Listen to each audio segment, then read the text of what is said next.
Civil Judge Junior Division and Law Examinations. Law of Evidence. Admissions and Confessions. Section 15 to 25 Bharatiya Saksha Adhiniyam 2023 with effect from 1st July 2024. Formerly sections 17 to 31 Indian Evidence Act 1872 is the topic for discussion today in Telugu language. This topic will be uploaded into English tomorrow. Dear student friends, ee roju manam law of evidence nundi admissions and confessions అనే టాపిక్ని తెలుసుకుంటాం. ఈ section 15 నుండి 25 వరకు ఈ 11 sections భారతీయ సాక్ష్య అధినియంలో ఈ admissions and confessions Gundi complete provisions explain చేయడం జరిగింది. ఈ ప్రావిజన్స్ని అంతకుముందు ఇండియన్ ఎవిడెన్స్ యాక్ట్ 1872లో సెక్షన్స్ 17 నుండి 31 వరకు ఇంక్లూడింగ్ సెక్షన్ 22A వేరియస్ సెక్షన్స్ని మనం ఎక్స్ప్లెయిన్ చేయడం జరిగింది. అయితే ఇప్పటి వరకు అడ్మిషన్స్ కన్ఫెషన్స్ అనే చాప్టర్ వరకు కూడా సబ్జెక్ట్ అంటూ ఇండియన్ ఎవిడెన్స్ యాక్ట్కి భారతీయ సాక్ష్య అధినియంకి ఏమీ మారలేదు. అయితే సెక్షన్ నెంబర్స్ మాత్రం కొంచెం మారాయి. కాబట్టి Indian evidence act is no more a law అని అనుకోవద్దు. ఇండియన్ ఎవిడెన్స్ యాక్ట్లో ఉన్న సెక్షన్స్నే సబ్జెక్ట్నే భారతీయ సాక్ష్య అధినియంలోకి చాలా వరకు మార్చడం జరిగింది. అక్కడక్కడ కొన్ని అడ్జస్ట్మెంట్స్ చేశారంటే సెక్షన్ నెంబర్స్ ఇప్పటి వరకు నేను చెప్పే టాపిక్స్ అన్నిటికి కూడా కొంచెం సెక్షన్ నెంబరే మారాయి. కొంచెం ఓవరాల్గా చూసినట్టయితే ఇండియన్ ఎవిడెన్స్ యాక్ట్లో 167 సెక్షన్స్ 18 అడిషనల్ సెక్షన్స్ ఉండేవి. అంటే 22A 53A 111A 112 113A 114A ఇలాగా ఈ అడిషనల్ సెక్షన్స్ ఒక 13 ఉంటే అవి మొత్తం 185 సెక్షన్స్ ఉండేవి. ఇప్పుడు కొత్త ఎనాక్ట్మెంట్ భారతీయ సాక్ష్య అధినియంలో టోటల్గా 170 సెక్షన్స్ పెట్టారు. టెక్నికల్గా పాత 167 ఇప్పుడు అధినియంలో 170. టెక్నికల్గా 3 సెక్షన్లు పెరిగినప్పటికీ కూడా సెక్షన్ నెంబర్లు పెరిగిన ప్రాక్టికల్గా 15 సెక్షన్స్ని తగ్గించినట్టు లెక్క. అయితే ఈ ABCDలో ఉన్న అడిషనల్ సెక్షన్స్ అన్నిటినీ కూడా వేరే సెక్షన్లో కలపడమో లేదా 2-3 సెక్షన్స్ని ఒక సెక్షన్గా చేయడమో లేకపోతే ఒక సెక్షన్ని ఇంకో సెక్షన్లో ప్రావిజన్గా ఎక్సెప్షనల్గా చేయడమో ఇలాగా జరిగింది. కాబట్టి మనకి బేసిక్గా సెక్షన్ 1 టైటిల్ ఎక్స్టెంట్ చెప్తే ఇండియన్ ఎవిడెన్స్ యాక్ట్లోని భారతీయ సాక్ష్య అధినియంలో కూడా సెక్షన్ 1 సేమే. సెక్షన్ 2 రిపీలింగ్ యాక్ట్ అనమాట. ఇండియన్ ఎవిడెన్స్ యాక్ట్ సెక్షన్ 2 ఏం చెప్పిందంటే ఆ ఎవిడెన్స్ యాక్ట్ పాస్ అయినప్పటికీ అంతకుముందు ఉన్నటువంటి principles of law of evidence సంబంధించినటువంటి ఎనాక్ట్మెంట్స్ స్టాట్యూట్స్ అన్నీ ఆటోమేటిక్గా అబాలిష్ అయిపోతాయని చెప్తారు. అదిగే ఇప్పుడు ఈ సెక్షన్ 2 బదులు లాస్ట్ సెక్షన్గా 170 అని పెట్టి ఈ భారతీయ సాక్ష్య అధినియం రావడంతో ఇంప్లిమెంట్ అవ్వడం వల్ల ఫోర్స్లోకి రావడం వల్ల ఇండియన్ ఎవిడెన్స్ యాక్ట్ అబాలిష్ అవుతుందని సెక్షన్ 170లో చెప్పారు లాస్ట్ సెక్షన్లో. దానికి ఒక షెడ్యూల్ కూడా యాడ్ చేశారు. ఆ షెడ్యూల్లో ఫార్మాట్స్ ఇచ్చారు, ఫార్మాట్ A ఫార్మాట్ B అని.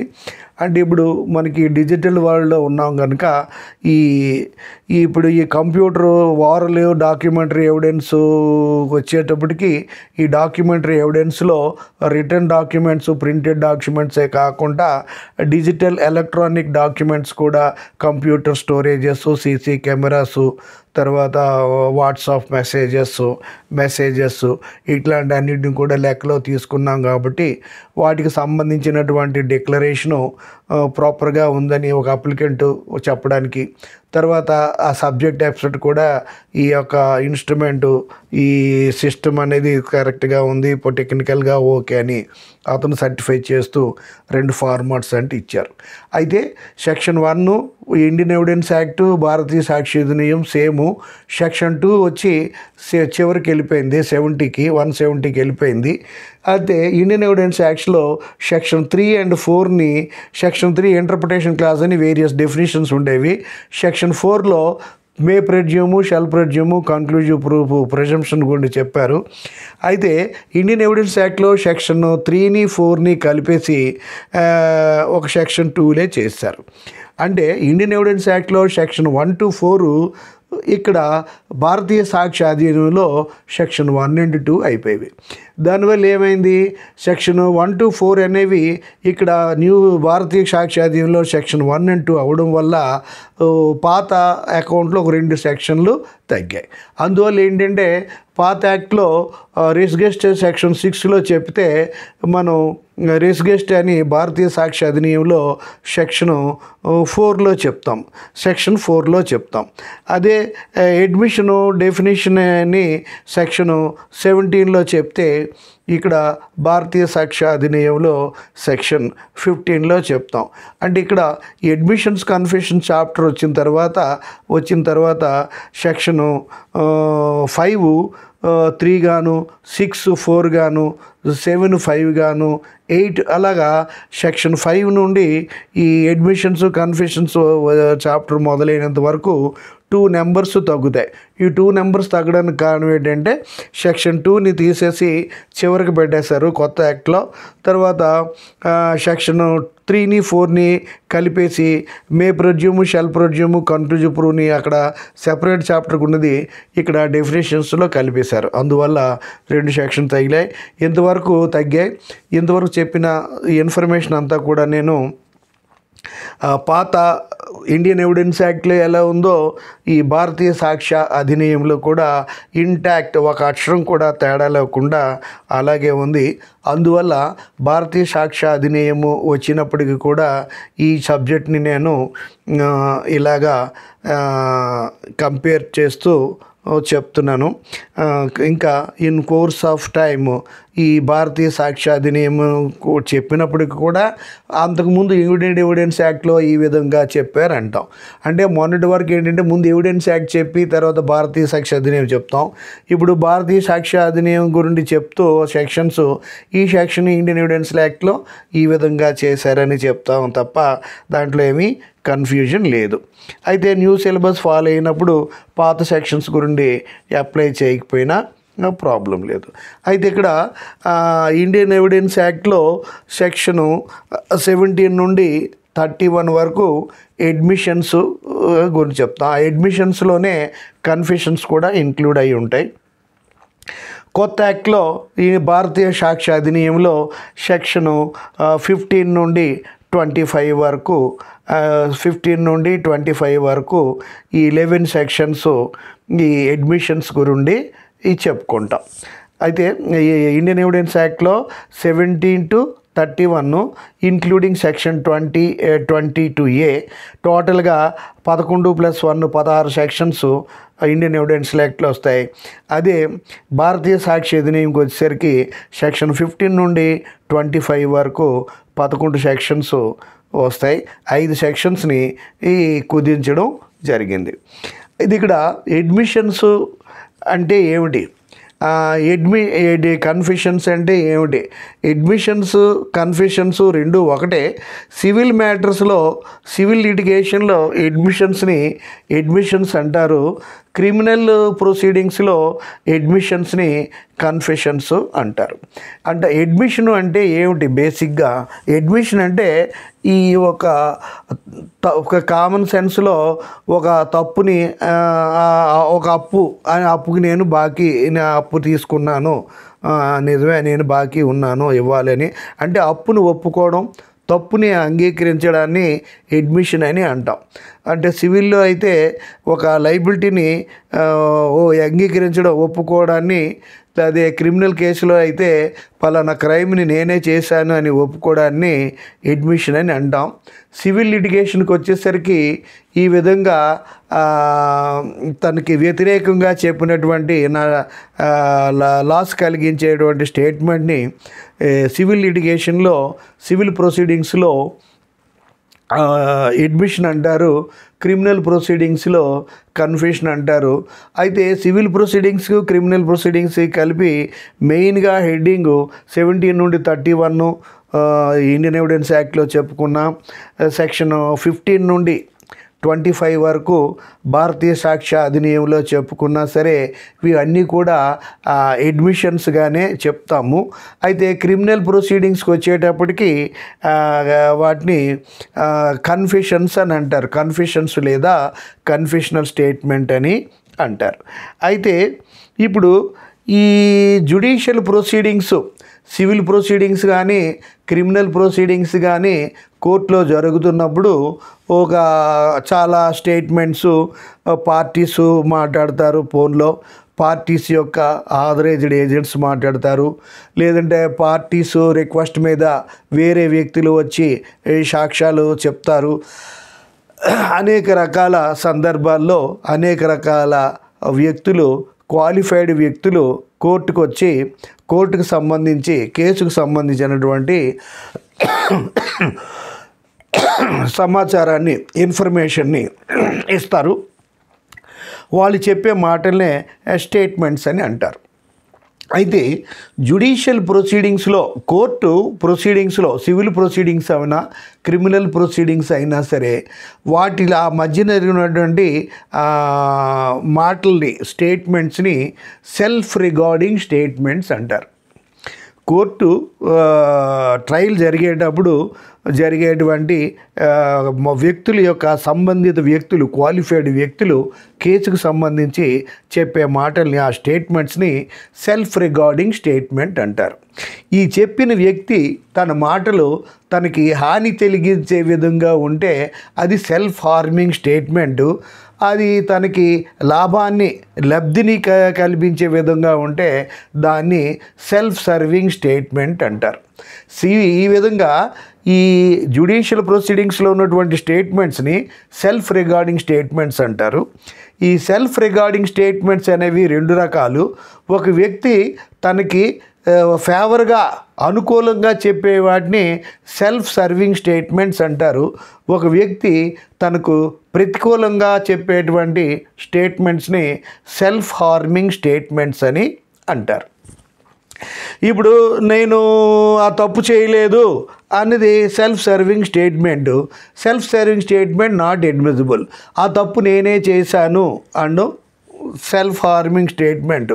కోర్టు దాన్ని ఎవిడెన్స్గా యాక్సెప్ట్ చేస్తుంది. నేను ఆ దొంగతనం చేయలేదు అంటే సెల్ఫ్ సర్వింగ్ స్టేట్మెంట్. కోర్టు నమ్మదు. నేను ఆ దొంగతనం నేనే చేశాను అంటే కోర్టు ఒప్పుకుంటుంది. అలాగా నేను మంచివాడిని, గొప్పవాడిని, ఎంతటోడిని అంతటోడిని అంటే ఎవడు నమ్మడు, సెల్ఫ్ డబ్బా కొట్టుకుంటున్నారు అంటారు నిజమైనా సరే. అదే నేను మంచివాడిని కాదు, దుర్మార్గుడిని, పాపాత్ముడిని, ఆ తప్పు చేశాను, ఈ తప్పు చేశానంటే ఆ నిజమే కావాలా, నిజమైతే కానీ ఎవడు తన గుండు తన చెడ్డగా చెప్పుకోడు అని చెప్తారు. దీన్ని self serving statements not admissible, self harming statements are admissible. అయితే సెల్ఫ్ హార్మింగ్ స్టేట్మెంట్స్ అడ్మిసిబుల్ అయినప్పుడు వాటిని, సెల్ఫ్ హార్మింగ్ స్టేట్మెంట్స్ అవి అడ్మిసిబుల్ కాబట్టి వాటిని అడ్మిషన్స్ అని అంటారు. అయితే సెక్షన్ 17 నుండి 31 వరకు ఇండియన్ ఎవిడెన్స్ యాక్ట్లోనే ఆ మొత్తం ఇన్ఫర్మేషన్సే సెక్షన్ నెంబర్లో కుదించి సెక్షన్ 15 నుండి 21గా చెప్పారు. అది చెప్తే చెప్పడం జరిగింది. ఈ 15 నుండి సెక్షన్ 17 నుండి 31 ఇంక్లూడింగ్ 20A. అదేవిధంగా భారతీయ సాక్ష్య అధినియంలో సెక్షన్ 15 నుండి 25 వరకు ఈ 11 సెక్షన్స్లో సివిల్ క్రిమినల్కి సంబంధించి అడ్మిషన్స్ చెప్పాం. అయితే ఈ సివిల్ క్రిమినల్ ప్రొసీడింగ్స్లో ఉన్న అడ్మిషన్స్ని కన్ఫెషన్స్ అని అంటాం. అయితే ఇక్కడ అడ్మిషన్ అంటే ఏమిటి, అడ్మిషన్ మీనింగ్ ఏమిటి, అడ్మిషన్స్ యొక్క కండిషన్స్ ఏమిటి, ఇవన్నీ మనం చెప్పుకుంటాం.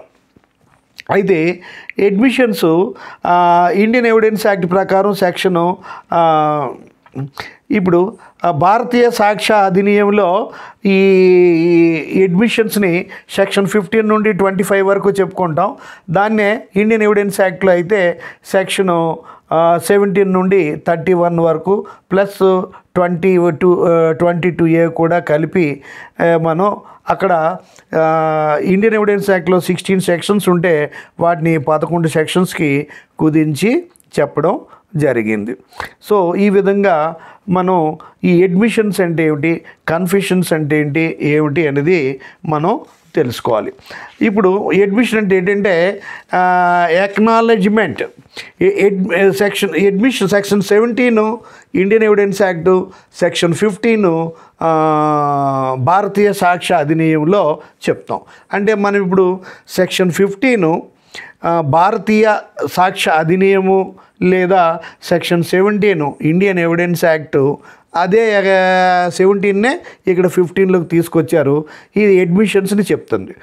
Admission is a statement oral or written or documentary or contained in electronic form which suggests any inference as to fact in issue or relevant fact, and which is made by any of the persons under the circumstances after mentioned, that is under section 18, 19 and 20. Admission అనేది ఒక voluntary statement. ఇది admission అనేది ఒక రకమైనటువంటి statement. ఆ statement వార్లైనా కావచ్చు, నోటి మాటలదైనా కావచ్చు, రిటర్న్ రైటింగ్లో కానీ ప్రింటెడ్ లెటర్స్లో కానీ ఉండొచ్చు, లేదా డాక్యుమెంట్ రూపంలోనే ఉండొచ్చు, లేదంటే డాక్యుమెంట్ రూపంలో అంటే ఎఫిడవిట్స్ ఇట్లాంటి ఉంటాయి కదా, విల్స్, అలా డాక్యుమెంట్ రూపంలోనే ఉండొచ్చు, లేదా electronic forms, cell phone messages, computer storages, తర్వాత video recording, cell phone recording, ఇలాగా అనేక రకాల డిజిటల్ ఫార్మ్లో కూడా ఉండొచ్చు. అది ఏంటంటే విచ్ సజెస్ట్ ఎనీ ఇన్ఫరెన్స్, దానివల్ల ఆ స్టేట్మెంట్స్ వల్ల ఒక particular fact in issue or relevant ఫ్యాక్ట్కి సంబంధించినటువంటి ఎస్ ఆర్ నో అనే విషయం మనకి తెలుస్తుంది. విచ్ సజెస్ట్ అన్ ఇన్ఫరెన్స్ అంటే దాన్ని ఆ యొక్క మాటలు రిటర్న్గా కానీ ఓరల్గా కానీ డాక్యుమెంటరీ ఎలక్ట్రానిక్ ఫార్మ్లో కానీ వచ్చినటువంటి డాక్యుమెంట్స్ వల్ల అక్కడ ఉన్నటువంటి fact in issue or relevant fact, ఆ చెప్పిన మాటలు అక్కడ క్యాచ్కి సంబంధించినవై ఉండాలి, రిలవెంట్ అయి ఉండాలి. అది కాకుండా అక్కడ ఆ రిలవెంట్కి సంబంధించిన క్వశ్చన్ అనేది ఎక్కువ, పలానా వ్యక్తి దొంగతనం చేశాడా లేదా, పలానా వ్యక్తి అప్పు తీసుకున్నాడా లేదా అన్నదానికి తను చెప్పి ఉండాలి. నేను అప్పు తీసుకున్నాను అంటే అది అడ్మిషన్ అవుతుంది. నేనే అప్పు తీసుకోలేదంటే అది అడ్మిషన్గా యాక్సెప్ట్ చేయరు. ఆ తప్పు నేను చేయలేదు, నేను ఇన్నోసెంట్ని అంటే సెల్ఫ్ సర్వింగ్, అది యాక్సెప్ట్ చేయరు. లేదు ఆ తప్పు నేనే చేశాను అని ఒప్పుకుంటే కోర్టులో సెల్ఫ్ హార్మింగ్ స్టేట్మెంట్ అది అవుతుంది. ఈ విధమైనటువంటి స్టేట్మెంటు ఏ సందర్భాల్లో చెప్పాలి, ఎస్ ఆర్ నో అన్నది సెక్షన్ 18, 19, 20 అనే 3 సందర్భాల్లో ఎవరైతే who are the persons qualified to make admission, ఈ అడ్మిషను ఎవిడెన్స్ చెప్పడానికి క్వాలిఫికేషన్స్ ఏ విధంగా ఉన్నాయో ఎవరు ఏ ఏ వ్యక్తులు కోర్టులో సాక్ష్యం చెప్పొచ్చు అని మనం క్వాలిఫికేషన్ ఆఫ్ విట్నెసెస్ని ఎలా చెప్పుకుంటాం, డెఫ్ అండ్ డంబ్ చైల్డ్ విట్నెస్లు కూడా క్వాలిఫైడే అని, తర్వాత జ్యుడిషియల్ ఆఫీసర్స్ విట్నెస్ చెప్పినప్పుడు అలాగా ఏ రూల్స్ ఫాలో అవ్వాలి, ఎవిడెన్స్ బై సావరిన్స్కి ఏ విధమైనటువంటి ప్రొసీజర్ ఫాలో అవ్వాలి, ఇలా ఉంటుంది. కాబట్టి how the persons qualified to give ఎవిడెన్స్కి ఏ విధంగా అంటామో persons who are qualified to give admission, ఈ అడ్మిషన్ని పర్సన్స్ క్వాలిఫైడ్ టు విట్నెస్ చాలామంది ఉంటారు, ఎక్కువ రకరకాల మంది ఉంటారు. కానీ persons qualified to make admissions అనేవి లిమిటెడ్గా ఉంటారు. అంటే అప్పు తీసుకున్నాడు మాత్రమే నేను అప్పు తీసుకున్నానని చెప్పగలగాలి, నేరం చేసినవాడు మాత్రమే నేను ఆ నేరం చేశానని చెప్పగలగాలి. ఇలాగా డైరెక్ట్గా ఉన్నటువంటి పర్సన్స్ సెక్షన్ 18లోని, సెక్షన్ 19లోని ఏంటంటే ఇంకొక రకమైన కేటగిరీ స్ట్రేంజర్స్. వీళ్ళు డైరెక్ట్ పార్టీసు ఆథరైజ్డ్ ఏజెంట్స్ కాకుండా వాళ్ళ యొక్క వేరే వ్యక్తులు స్ట్రేంజర్స్ సెక్షన్ 19, 20. అంటే ఇప్పుడు పార్టీస్ కాల్ ఫర్ చేస్తే 20 పర్సనల్ ఇంట్రెస్ట్లు, పెక్యునియరీ ఇంట్రెస్ట్లు ఇవన్నీ కూడా లెక్కలో తీసుకొని ఈ 18 ప్రకారం డైరెక్ట్ పార్టీసు ఈ డైరెక్ట్గా ఎక్యూజ్డ్ లేదా పార్టీసు వాళ్ళ ఆథరైజ్డ్ ఏజెంట్స్ మాత్రమే చెప్పాలని చెప్పేది సెక్షన్ 18. వీళ్ళు కాకుండా ఇతరులు సెక్షన్ 19 ప్రకారం కొన్ని రకాల వ్యక్తులు, 20 ప్రకారం కొన్ని రకాల వ్యక్తులు కూడా ఈ అడ్మిషన్స్ని చెప్పొచ్చు అని చెప్తాం. కాబట్టి అడ్మిషన్ అనే కాన్సెప్ట్ యొక్క డెఫినేషను సెక్షన్ 17తో కాకుండా సెక్షన్ 18, సెక్షన్ 17 ప్రకారం ఏంటి, voluntary acknowledgement of a statement, oral, written, documentary or electronic process, electronic digital process which suggests an inference as to fact in issue or relevant fact under certain circumstances furnished therein. Those circumstances are section 18 to 20 under Indian Evidence Act, under section 16 to 18 under భారతీయ సాక్ష్య అధినియం. అంటే ఇప్పుడు section 17 Indian evidence act కదా, section 15 భారతీయ సాక్ష్య అధినియం ఈ evidence act ఈ admission అనే పదాన్ని నిర్వచిస్తాయి. అది ఏ సందర్భంలో ఆ అడ్మిషనల్ స్టేట్మెంట్ని చెప్పాలి లేదా కన్ఫెషనల్ స్టేట్మెంట్ చెప్పాలి అన్నది సెక్షన్ 18, 19, 20 ఇండియన్ ఎవిడెన్స్ యాక్టు. అదే 2 నెంబర్లు తగ్గిస్తే 16, 17, 19 అని ఈ భారతీయ సాక్ష్య అధినియం సేమ్ రూల్స్లో ఎవరైతే క్వాలిఫైడ్ అనేది చెప్తారు. అయితే ఈ అడ్మిషన్ అనేది దీని యొక్క ఎఫెక్ట్ ఏంటంటే జ్యుడిషియల్ ప్రొసీడింగ్స్లో అడ్మిషన్ అనేది చాలా ఇంపార్టెంట్ ఆస్పెక్ట్. ఒక నేరాన్ని చేశాడో లేదో తెలుసుకోవాలన్నా, ఒక అప్పు చేశాడో లేదో సివిల్లో ఒక ఫ్యాక్ట్ ఇన్ ఇష్యూ తెలుసుకోవాలన్నా, క్రిమినల్లో ఉన్నటువంటి క్రిమినల్ కేసు ప్రొసీడింగ్స్లో ఫ్యాక్ట్ ఇన్ ఇష్యూ తెలుసుకోవాలంటే రకరకాల సందర్భాల్లో అనేక రకాల మార్పులు, అనేక రకాల సందర్భాలు, అనేక రకాల రెఫరెన్స్లు, రకరకాల విట్నెస్లు, ఇలాగ ఎంతో లెంగ్దీ ప్రాసెస్ జరుగుతుంది. అని వాయిదాలు, వేరే ఇన్ఫర్మేషన్ లేడు, అది కాదని ఇది కాదని ఎంతో చేస్తుంది. కానీ డైరెక్ట్గా నేనే తప్పు చేశానని నేరం చేసినోడు ఒప్పేసుకుంటే ఒక క్షణంలో పని అయిపోద్ది. కోర్టు యొక్క టైము, కోర్టుకి కేసు డిసైడ్ చేయడం చాలా ఈజీ అయిపోతుంది. అంటే క్రెడిటార్కి అప్పిచ్చాను, డేటార్ ఇవ్వలేదు అన్నప్పుడే రకరకాల పాయింట్స్ని లాగి నిజాన్ని రాబట్టడానికి అనేక రకాల ప్రయత్నాలు చెప్పాలి. డేటారు నేను అప్పు తీసుకున్నాను, నేను బాకీ ఉన్నాను అని అనేస్తే ఇంకా క్షణంలో కోర్టు ప్రాసెస్ కంప్లీట్ అయిపోయి కేసుని డిసైడ్ చేసేవచ్చు. అలాగే కేసు తప్పు చేశాడో లేదండి, తప్పు చేసినోడు ఎప్పుడూ తప్పు ఒప్పుకోడు.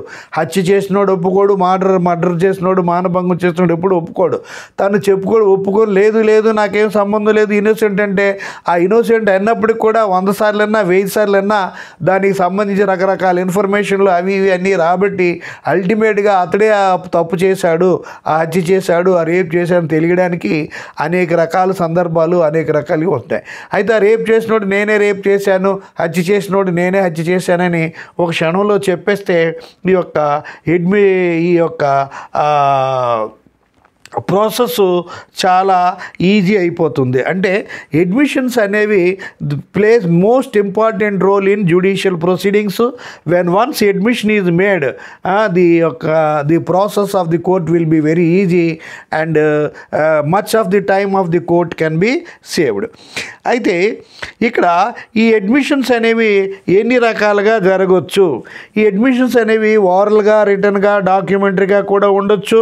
ఈ అడ్మిషన్ అనేది ఇన్ ది స్టేట్ ఆఫ్ సోలిలోక్యూ, అంటే ఒక వ్యక్తి యొక్క కాండక్ట్ కోర్టులో తప్పు చేసినోడో లేకపోతే అప్పు తీసుకొని ఎగ్గొట్టిస్తుని మాట్లాడినోడో అలా అడిగేటప్పటికి తన యొక్క బాడీలీ మూమెంట్స్ని బట్టి, తన యొక్క యాటిట్యూడ్ని బట్టి, ఫీలింగ్స్ని బట్టి కూడా చెప్పగలిగితే ఆ యొక్క వ్యక్తి యొక్క కాండక్ట్, ఫీలింగ్స్ని వాటిని బట్టి వాడి యొక్క బయటికి చెప్పకపోయినా తన యొక్క బాడీలీ మూమెంట్స్, ఫీలింగ్స్, యాటిట్యూడు వాటిని ఇన్ఫరెన్సెస్ని బట్టి వీ కెన్ ఇన్ఫర్ ఇతనే ఆ తప్పు చేశాడు, లేదా ఇతనే నిజంగా అప్పు తీసుకున్నాడు లేదంటున్నాడు, ఇతనిది ఈ ప్రాపర్టీ, ఆ ప్రాపర్టీకి ఇతను ఓనర్ కాదు, నేను ఓనర్ అని అనవసరంగా ఆర్గ్యూ చేస్తున్నాడు అనే విషయాన్ని మనం ఒక బాడీ ఫీలింగ్స్ వాటిని బట్టి తెలుసుకోగలిగిందే దాన్ని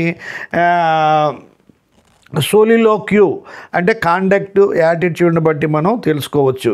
తర్వాత సైన్స్, గెస్చర్స్ అంటే ఇప్పుడు కన్ఫెషనల్ స్టేట్మెంట్, అడ్మిషనల్ స్టేట్మెంట్ ఇచ్చే వ్యక్తి తను సివిల్ కేసు అయితే అడ్మిషను, క్రిమినల్ కేసు అయితే కన్ఫెషను, తను నోటితో చెప్పలేకపోయినా, రాసి చెప్పలేకపోయినా తన సైన్స్ ఏదో బాడీలీ మూమెంట్స్ తోటి సైన్స్ చేసి, గెస్చర్స్ చేసి మనం చెప్పచ్చు. ఇప్పుడు మనం దూరదర్శన్ మోగవార్తలు వింటాం. ఈ మోగవార్తల్లో వాళ్ళు ఏంటి అలాగలా చేతులు అటు ఇటు తిప్పితే ఆ మోగవాళ్ళకి అది అర్థం అయిపోతుంది, మనకు అర్థం కాదు. అలా కాకపోయినా మన కామన్ సెన్స్లోని వెళదామా అంటే తలూపితే వెళదామని, వద్దు అని ఒక రకంగా తలూపడం, అలాగే వెళదామని ఇంకొక రకంగా ఓపెన్ కూడా నోటి మాటలు కాకుండా గెస్చర్స్, సైన్స్ని బట్టి కూడా ఈ యొక్క అడ్మిషన్స్ని ఇవ్వచ్చు. అయితే ఈ రకంగా డిఫరెంట్ మెథడ్స్లో అడ్మిషన్స్ ఇవ్వచ్చు. అయితే admission need not be addressed to A particular party, even admission can be made to once self. ఈ అడ్మిషన్ అనేది పలానా ఒక తప్పు ఒప్పుకోవడం లేక హత్య నేరాన్ని అంగీకరించడం అనేటువంటి చేసేది ఏ ఒక జడ్జికో, లాయర్కో, ఇంకెవరికో రిఫర్ చేసేసి చెప్పవలసింది కాదు. తనకు తను చెప్పుకున్నా సరే, మర్మరింగ్ రాయ్స్ ఈ చెప్పుకున్నా సరే అది ఒక అడ్మిషను అవుతుందని మనం చెప్పొచ్చు. దీనికి సంబంధించినటువంటి కేసు కూడా ఉంది, ఈ కేసు తర్వాత చెప్తాను. అయితే ఈ విధంగా ఈ admission need not be addressed to A particular person, even admission made to one self అని కూడా చెప్పొచ్చు. అయితే ఈ అడ్మిషను ఈ కండిషన్స్ ఆఫ్ అడ్మిషన్, ఎటువంటి అడ్మిషన్ అనేది వ్యాలిడ్ అవుతుంది. అయితే అడ్మిషన్ అనేది voluntary acknowledgement of oral, return, documentary statement which suggests an inference as to existence of a fact or fact in issue or relevant fact అని మనం చెప్తాం. అయితే అది సెక్షన్ 17కి సంబంధించి. Section 18, 19 20 old act, section 16, 17, 18 new act Bharatiya అధినియంలో same provision section number change ఏ సందర్భాల్లో who are the persons qualified to make admissions civil లిటిగేషన్కి సంబంధించి అక్కడ అడ్మిషన్ అనేది ఈ వాలంటరీ అక్నాలజ్మెంట్ అయి ఉండాలి. అది 16 to 18 భారతీయ సాక్ష్య అధినియము లేదా 18 to 20 ఇండియన్ ఎవిడెన్స్ యాక్ట్కి కరస్పాండింగ్ సెక్షన్ ఇండియన్ ఎవిడెన్స్ యాక్ట్కి సంబంధించి ఓ party direct parties, indirect parties, strangers, other than direct parties వాళ్ళు ఇచ్చేయి ఉండాలి. ఆ అడ్మిషన్ అనేది వాలంటరీగా ఇచ్చి ఉండాలి. ఎవరు కూడా తనకి ఏ విధమైన ఫోర్సు, ఇండ్యూస్మెంటు, థ్రెట్, కోయర్షను, ఇన్ఫ్లుయెన్సు అటువంటివి ఏమీ కూడా ఉండకూడదు. అది అడ్మిషన్ అనేది సెల్ఫ్ హార్మింగ్ స్టేట్మెంట్ అయి ఉండాలి. ఈ అడ్మిషనల్ స్టేట్మెంట్ ఇచ్చినటువంటి వ్యక్తి తనకి ఆ స్టేట్మెంట్ వల్ల తనకి హార్మ్ జరిగే విధంగా, తనకి ఎగ్నెస్ట్గా వ్యతిరేకంగా ఉండేది అయి ఉండాలి. తనకి ఫేవరబుల్గా ఉండేది కాదు, unless there is an exception to that effect. తర్వాత అడ్మిషను సైలెన్స్గా మాటల్లో కాకుండా సైలెంట్గా ఉండి గెస్చర్స్తో, సైన్స్తో కూడా మనకి ఈ అడ్మిషన్స్ని ఇవ్వచ్చు. అడ్మిషన్ అనేది స్టేట్మెంట్ మొత్తం అడ్మిషన్ అయి ఉండాలి. Because admissional statement cannot be split into pieces.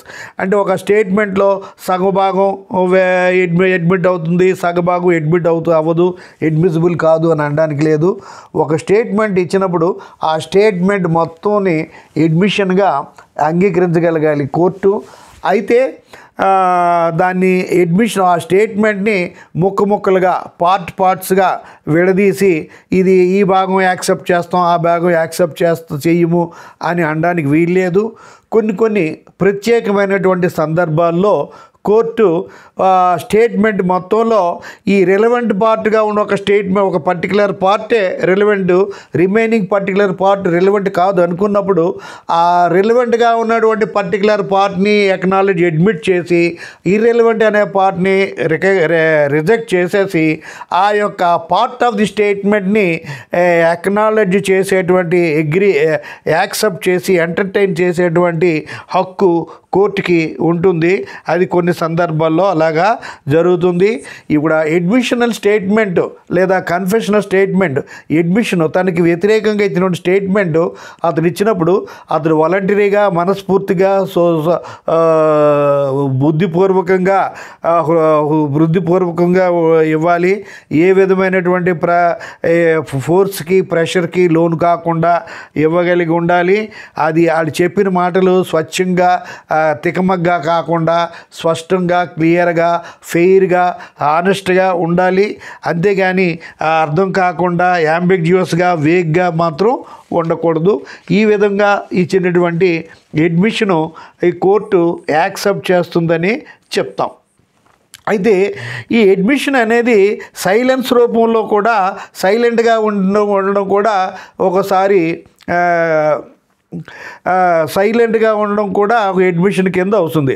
ఈ దొంగతనం నువ్వు చేసావా అంటే ఏమీ చెప్పకుండా అలా మౌనంగా ఉన్నాడు అనుకో, దొంగతనం చేశాడు అనుకోవచ్చు. తర్వాత అతను నీ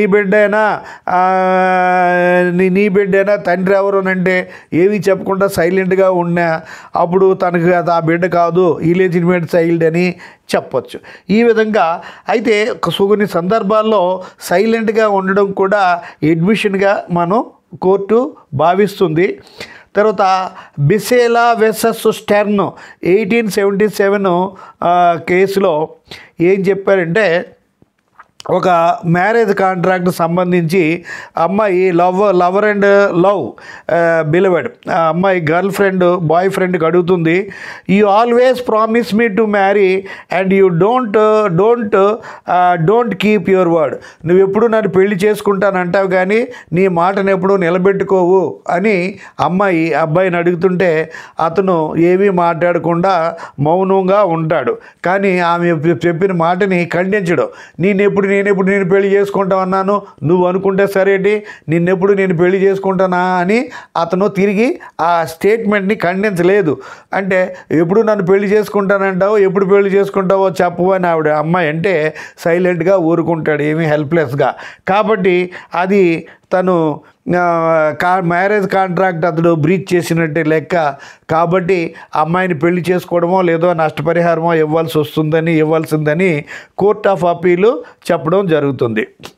అదేవిధంగా ఒక లేడీ తన బిడ్డని స్కూల్లో జాయిన్ చేయడానికి స్కూల్కి తీసుకెళ్తుంది. అప్లికేషన్ ఫారం నింపేయవలసి వచ్చినప్పుడు ఆమె పేరు చెప్తుంది, కానీ తండ్రి పేరు ఏంటంటే ఆమె తండ్రి చెప్పలేకపోతుంది. తండ్రి పేరు అంటే ఏం చెప్పలేదంటే ఆమె ఒక ప్రాస్టిట్యూట్ అయి ఉంటుంది, ఆ భర్త ఎవరో ఆమెకే తెలియదు. కాబట్టి ఆ చైల్డ్ ఇలిటిమేట్ చైల్డ్గా డిస్కస్ చేసి ఆమె యొక్క సైలెన్స్ని ఇలెజిటిమసీగా డిక్లేర్ చేయడం జరిగింది కోర్టులో. అయితే ఈ విధంగా ముందే చెప్పినట్టుగా అడ్మిషన్ అనేది ఫుల్గా ఉండాలి తప్ప అడ్మిషన్స్ అనేవి ఫుల్గా ఉండాలి, పార్ట్గా ఉండకూడదు. వాటిని అడ్మిషన్స్ని పార్ట్లుగా అడ్మిషనల్ స్టేట్మెంట్ని పార్ట్స్గా ఉండదని శివరామ్ వెసెస్ శివ్ చరణ్ అని ఆల్ ఇండియా రిపోర్ట్ 1964 రాజస్థాన్లో మనకి శివరామ్ వెసెస్ శివ్ చరణ్ అనే కేసులో అడ్మిషన్ స్టేట్మెంట్ అంతా ఒకటిగా ఉండాలి, పార్ట్లుగా ఉండకూడదు. అడ్మిషనల్ స్టేట్మెంట్ని ముక్కలుగా పార్ట్స్గా స్ప్లిట్ చేయరు, అది ఒకటే ఉండాలి. కానీ కొన్ని సందర్భాల్లో కోర్టు ఆ స్టేట్మెంట్ పద్ధతిలో particular part remaining part relevant కాదు అనుకున్నప్పుడు ఆ రిలవెంట్ పార్ట్ని అడ్మిట్ చేసి మిగతా వాటిని ఇగ్నోర్ చేయొచ్చు. అయితే ఇక్కడ మనం ఇప్పుడు section 17 Indian evidence act section 15 ప్రకారం అడ్మిషన్ అంటే ఏమిటి, అడ్మిషన్ కండిషన్స్ ఏమిటి, అడ్మిషన్ నేచర్ ఏమిటి అన్నది మనం తెలుసుకున్నాం. ఇప్పుడు అడ్మిషన్ ఎవరైతే who are the persons competent to give admission, ఈ అడ్మిషనల్ స్టేట్మెంట్ని ఇవ్వడానికి ఎవరెవరు అర్హులు అనేది ఇండియన్ ఎవిడెన్స్ యాక్ట్లో సెక్షన్ 18, 19, 20 చెప్తే అవే సెక్షన్స్ 2 నెంబర్లు తగ్గిస్తే 16, 17, 18 భారతీయ సాక్ష్య అధినియం ప్రకారం సెక్షన్ 16, 17, 18. అంతకుముందు ఇండియన్ ఎవిడెన్స్ యాక్ట్లో సెక్షను 18, 19, 20 2 నెంబర్స్లో మనకి చెప్తుంది.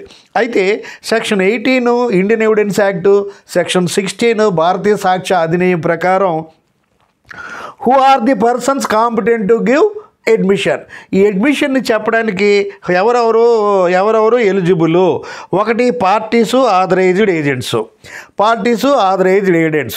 ఇప్పుడు డెటారు క్రెడిటారు ఉన్నాడు అనుకోండి, డెటారు నేను అప్పు తీసుకున్నాను అన్న అడ్మిషనే, క్రెడిటారు అతనికి అప్పు నేను ఇవ్వలేదు అన్న అడ్మిషన్ అవుతుంది. లేదంటే డెటార్ యొక్క ఆథరైజ్డ్ ఏజెంట్స్ అంటే ఇప్పుడు కొన్ని వ్యక్తుల్లో తను అటెండ్ కాకుండా పవర్ ఆఫ్ అటార్నీ ఇచ్చి నా తరపున పలానా వ్యక్తి అటెండ్ అవుతాడు అంటారు.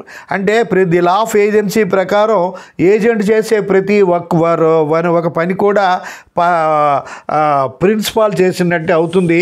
అందులో ఏ తప్పు జరిగినా ఏజెంట్ తన ప్రిన్సిపాల్ తరపున ఏజెంటు మన తప్పు చేసేటప్పటికి ఆ తప్పు ఏజెంట్ చేసేటప్పుడు ప్రిన్సిపాల్ చేసినట్టుగా ఉంటుంది. కనుక ఈ parties to contract plaintiff defendant కావచ్చు, వాళ్ళ ఆథరైజ్డ్ ఏజెంట్స్ కావచ్చు, వాళ్ళ యొక్క వకీల్స్ ప్లేడర్లు అయినా సరే వాళ్ళ తరపున అడ్మిషనల్ స్టేట్మెంటు ఇవ్వచ్చు.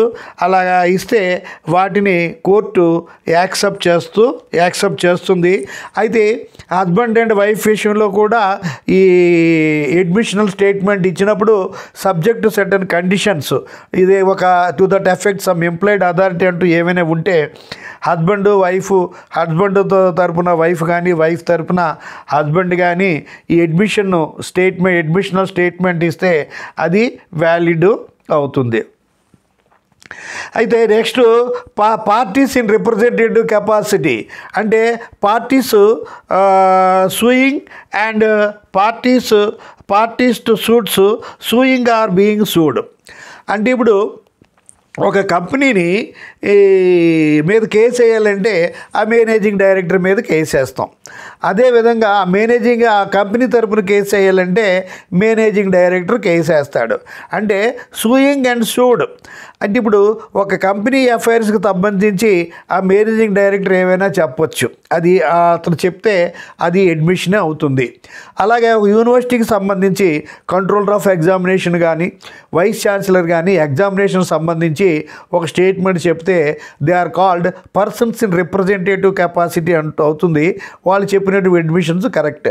పలానా డిగ్రీ ఇన్వాలిడే, పలానా టైంలో పలానా ఎగ్జామినేషన్లో పలానా కాలేజీ సెంటర్లో మాస్ కాపీయింగ్ జరిగింది కాబట్టి ఆ యొక్క రిజల్ట్ని మేము డిక్లేర్ చేస్తున్నాము అనే మాట వస్తే ఆ మాట అది fact in issue relevant fact in issue అయినప్పుడు అప్పుడు ఆ వీసీ గారు కానీ ఆ కంట్రోల్ ఆఫ్ ఎగ్జామ్ వస్తే నిజమే ఆ యొక్క ఎగ్జామినేషన్ మేము క్యాన్సిల్ చేసాము అని చెప్తే మేము కండక్ట్ చేసిన ఎగ్జామినేషన్లో జెన్యూన్ కాదు, రాంగు, ఆ డిగ్రీలు ఇన్వాలిడ్ అని వాళ్ళు చెప్తే అది వ్యాలిడ్ అవుతుంది.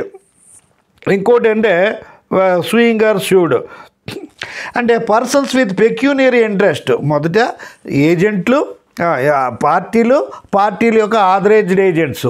రెండు, parties in representative capacity, vice chancellor, managing director ఇట్లాంటి వాళ్ళు. తర్వాత మూడోది ఏంటంటే persons in proprietary or pecuniary interest. ఇప్పుడు పార్ట్నర్షిప్ ఫర్మ్ ఉందంటే all partners work for one and one partner works for all. అయితే ఒక పార్ట్నర్షిప్ సంబంధించింది ఒక పార్ట్నర్ చెప్తే అందరు పార్ట్నర్లకి చెప్పినట్టు లెక్క. అందరు పార్ట్నర్ చొప్పున ఒక పార్ట్నరు వర్క్ చేయొచ్చు. అయితే ఆ ఫర్మ్కి సంబంధించి ఒక లాభం వచ్చినా నష్టం వచ్చినా అందరూ ప్రపోర్షనేట్గా కానీ ప్రపోర్షనేట్గా కానీ ఈక్వల్గా కానీ పంచుకోవాల్సి వస్తుంది. అయితే ఈ ఫర్మ్కి సంబంధించి ఏమైనా చెప్పాల్సి వస్తే ఒక పార్ట్నరు చెప్పాలి. దానివల్ల నష్టం జరిగితే తనకు కూడా ప్రపోర్షనేట్ నష్టం జరుగుతుంది. ఒక 4-5 పార్ట్నర్లు ఉన్నప్పుడు ఒక పార్ట్నర్ ఒక స్టేట్మెంట్ చెప్పడం వల్ల 5 లక్షలు నష్టం అయిందంటే నలుగురికి 4 లక్షలతో పాటు అతనికి కూడా 1 లక్ష నష్టం జరుగుతుంది. అదేవిధంగా ఓనర్, ఒక హౌస్కి 2 ఓనర్స్ ఉన్నప్పుడు ఆ ఇంటికి సంబంధించిన ఏదైనా ఒక ఓనర్ చెప్పినప్పుడు దానివల్ల ఏమైనా నష్టం జరిగితే ఇద్దరూ ఒకే రకంగా నష్టాన్ని భరించుకోవాల్సి వస్తుంది. కాబట్టి పర్సన్స్ విత్ పెక్యూనియరీ ఇంట్రెస్ట్. తర్వాత ఇప్పుడు మనం ఒక వెహికల్ ఇచ్చాం రిపేర్ అమ్మడానికి ఒక మెకానిక్కి. ఆ మెకానిక్కి అది వచ్చిందనుకో, అది ఎక్కువ డబ్బు వస్తే అందులో 10 లక్షలు వచ్చిందనుకోండి, అతనికి 10% అని 1 లక్ష రూపాయలు వస్తుంది. కానీ ఇది 10 లక్షలు చేయదు, 5 లక్షలు చేస్తుంది అని అతను చెప్పాడంటే అది అడ్మిషన్ అవుతుంది. ఎందుకంటే 10 లక్షలకే కానీ అయితే అతనికి 1 లక్ష రూపాయలు వస్తుంది, 5 లక్షలు అయితే అతనికి 50,000 అవుతుంది. కాబట్టి అతని యొక్క స్టేట్మెంట్ పెక్యూనియరీ ఇంట్రెస్ట్ సఫర్ అవుతున్నాడు కాబట్టి అది పెక్యూనియరీ ఇంట్రెస్ట్ కింద వస్తుంది. ఎలాగా ఈ విధంగా 3. తర్వాత నెక్స్ట్ 4th ఏంటంటే the persons from whom the parties to suit have derived interest in the subject matter అంటే ఏంటంటే ఇల్లు అమ్మడం కొనడం అన్నప్పుడు కొనేవాడిని పర్చేజర్ అంటారు, అమ్మేవాడిని సెల్లర్ అంటారు. ఆ ఇంటిని సబ్జెక్ట్ మ్యాటర్ అని అంటాం. అయితే సెల్లరు ఒక ఇంటిని బయ్యర్కి అమ్మేసినప్పుడు ఆ బయ్యర్ చేతిలో ఇల్లు ఉన్నప్పుడు సెల్లరు ఆ మున్సిపల్ డ్యూసో లేకపోతే ఇంకేదో నగర పరిషత్ డ్యూసో ఇంకేమైనా ప్రాబ్లమ్స్ ఏమని ఉన్నాయి ఇంటికని అంతకుముందు సెల్లరే కానీ చెప్పాడు అనుకోండి, అప్పుడు అది అడ్మిషనే అవుతుంది. అదే కాకుండా ఈ ఇల్లు అంతకుముందు మార్ట్గేజ్ చేసాము, ఈ మార్ట్గేజ్లో ఏ ప్రాబ్లమ్స్ వచ్చాయనే విషయాన్ని సెల్లర్ చెప్పాడు అనుకోండి, అవి బైండింగ్ ఆన్ పర్చేజర్. అయితే the purchaser derived interest from the predecessor అంటే ఎవరు? మొన్న ఎలక్షన్స్ ముందు ముఖ్యమంత్రి ఒకడు ఉన్నాడు, అతను ప్రీడిసెసర్, అతను ఓడిపోయాడు, ఇంకొకరు వచ్చారు, అతను సక్సెసర్ అవుతాడు. ఇప్పుడు యూకే ప్రైమ్ మినిస్టరు పాత ఆయన వెళ్ళిపోయాడు, కొత్త ఆయన వచ్చాడు. వెళ్ళిపోయిన ఆయన ప్రీడిసెసరు, కొత్త ఆయన సక్సెసరు అవుతారు. ఈ విధంగా జగన్మోహన్ రెడ్డి గారు ప్రీడిసెసర్ అయితే చంద్రబాబు నాయుడు గారు సక్సెసర్ అవుతారు. అంటే ఇప్పుడు అతను చేసినటువంటి ఇంట్రెస్ట్ అవి కొంచెం బిజినెస్ బడ్జెట్ ఇష్యూస్ అన్నీ కూడా ఈ present chief minister derives interest from the predecessor. అతను మంచిగా చేసిన ఆ బెనిఫిట్స్ కొత్త అతనికి వస్తాయి, అతను మైనస్ చేసినా సరే ఆ మైనస్లు ఇతనికే వస్తాయి. కాబట్టి ఆ ప్రీవియస్ సీఎం చెప్పే మాటల్ని అడ్మిషన్స్గా కూడా తీసుకోవాల్సి వస్తుంది. అది ఇవి section 18 Indian evidence act, section 16కి సంబంధించి భారతీయ సాక్ష్య అధినియం ప్రకారం మనం చెప్తాం. తర్వాత సెక్షన్ 19 ఇండియన్ ఎవిడెన్స్ యాక్టు లేదా సెక్షన్ 17 భారతీయ సాక్ష్య అధినియంలో ఏంటంటే admissions by persons whose position must be proved as against party to suit. అయితే జనరల్ రూల్ ఏంటంటే the general rule is only the parties to suit or authorised agents alone should make confession, but there are certain circumstances strangers also can make admissions. అంటే మన కాంట్రాక్ట్స్లో stranger to contract cannot sue, however there are certain exception, stranger to consideration can sue అని ఎలా చెప్తామో అదేవిధంగా జనరల్గా ఏంటంటే section 18 ప్రకారం parties కానీ పార్టీస్ యొక్క ఆథరైజ్డ్ ఏజెంట్స్ మాత్రమే అడ్మిషన్స్ చెప్పాలి. అడ్మిషనల్ స్టేట్మెంట్స్ లేదా confessional statements, admissional statements in civil litigation, confessional statements in criminal proceedings చెప్పాలి. వేరే వాళ్ళు చెప్పడానికి వీలు లేదు. అది అయితే ఈ విధంగా ఒక వ్యక్తి అడ్మిషన్ స్టేట్మెంట్ చెప్పినప్పుడు ఆ యొక్క ఇతరుడైనా సరే ఆ అడ్మిషన్ చెప్పడం వల్ల అతనికి నష్టం కలిగినట్టయితే తన యొక్క నష్టాన్ని, తన యొక్క రెప్యుటేషన్ని, తన యొక్క ప్రొటెక్షన్ని భంగం కలిగినప్పుడు కూడా వేరే వ్యక్తి చెప్పినప్పుడు ఆ అడ్మిషన్ని మనం లెక్కలోకి తీసుకుంటాం. దాన్నే admissions by person whose position must be proved as against party to suit. అయితే తను ఈ పార్టీ ఆథరైజ్డ్ ఏజెంట్స్ కాకుండా వేరే వ్యక్తి అడ్మిషనల్ స్టేట్మెంట్ చెప్పాడంటే ఆ అడ్మిషనల్ స్టేట్మెంట్ చెప్పడం వల్ల తనకి హార్ము, తన యొక్క పొజిషన్ కానీ, తన యొక్క రెప్యుటేషన్ కానీ, తన యొక్క ఫైనాన్షియల్ పొజిషన్ కానీ ఎఫెక్ట్ అవుతుంది, నష్టం జరుగుతుంది అన్నప్పుడు ఆ వ్యక్తి చెప్పింది మనం ఇచ్చేస్తాం. ఉదాహరణకి దీనికి పుస్తకంలో ఒక టెక్స్ట్ బుక్ ఎవిడెన్స్ ఒక ఇలస్ట్రేషన్ ఇచ్చారు. ఏ అనే వ్యక్తి బి అనే వ్యక్తికి రెంట్లు కలెక్ట్ చేస్తాడు. బి అనే అతను ఓనరు, తనకు కొన్ని ప్రాపర్టీస్ ఉంటాయి. ఏ అనే వ్యక్తిని ఏజెంట్ని అపాయింట్ చేసి నా తరపున నువ్వు అద్దెలు కలెక్ట్ చేసుకొని రా, నువ్వు సి దగ్గర అద్దె కలెక్ట్ చేసుకొని రా అంటే ఈ వెళ్ళి సి దగ్గరికి వెళ్ళి అద్దె అడిగి సి ఏం చెప్తాడు, కలెక్ట్ చేయడం కూడా సి మనకి అద్దె ఇవ్వనవసరం లేదని సికి ఫేవర్గా చెప్తాడు. అప్పుడు అడ్మిషన్ స్టేట్మెంటు ఏగైనా చెప్పాలి, బి అయినా చెప్పాలి, కానీ సి అనే అతను థర్డ్ పార్టీ కాకపోతే లేదు నేను నీకు బాకీ ఉన్నాను అని సి చెప్పాడు అనుకోండి. అలాగ చెప్పడం వల్ల తనకు ఫేవర్గా చెప్పాడు, ఆ ఫేవర్ని అలాగ ఉంచుకుంటే సి లైబిలిటీ లేకుండా అయిపోద్ది.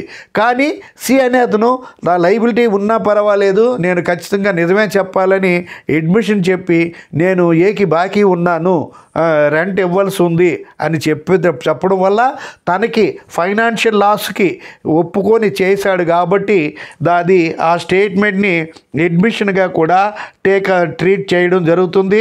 ఇది సెక్షన్ 17 భారతీయ సాక్ష్య అధినియం లేదా సెక్షన్ 19 ఇండియన్ ఎవిడెన్స్ యాక్ట్లో ఈ యొక్క సచ్ పర్సన్స్ తన యొక్క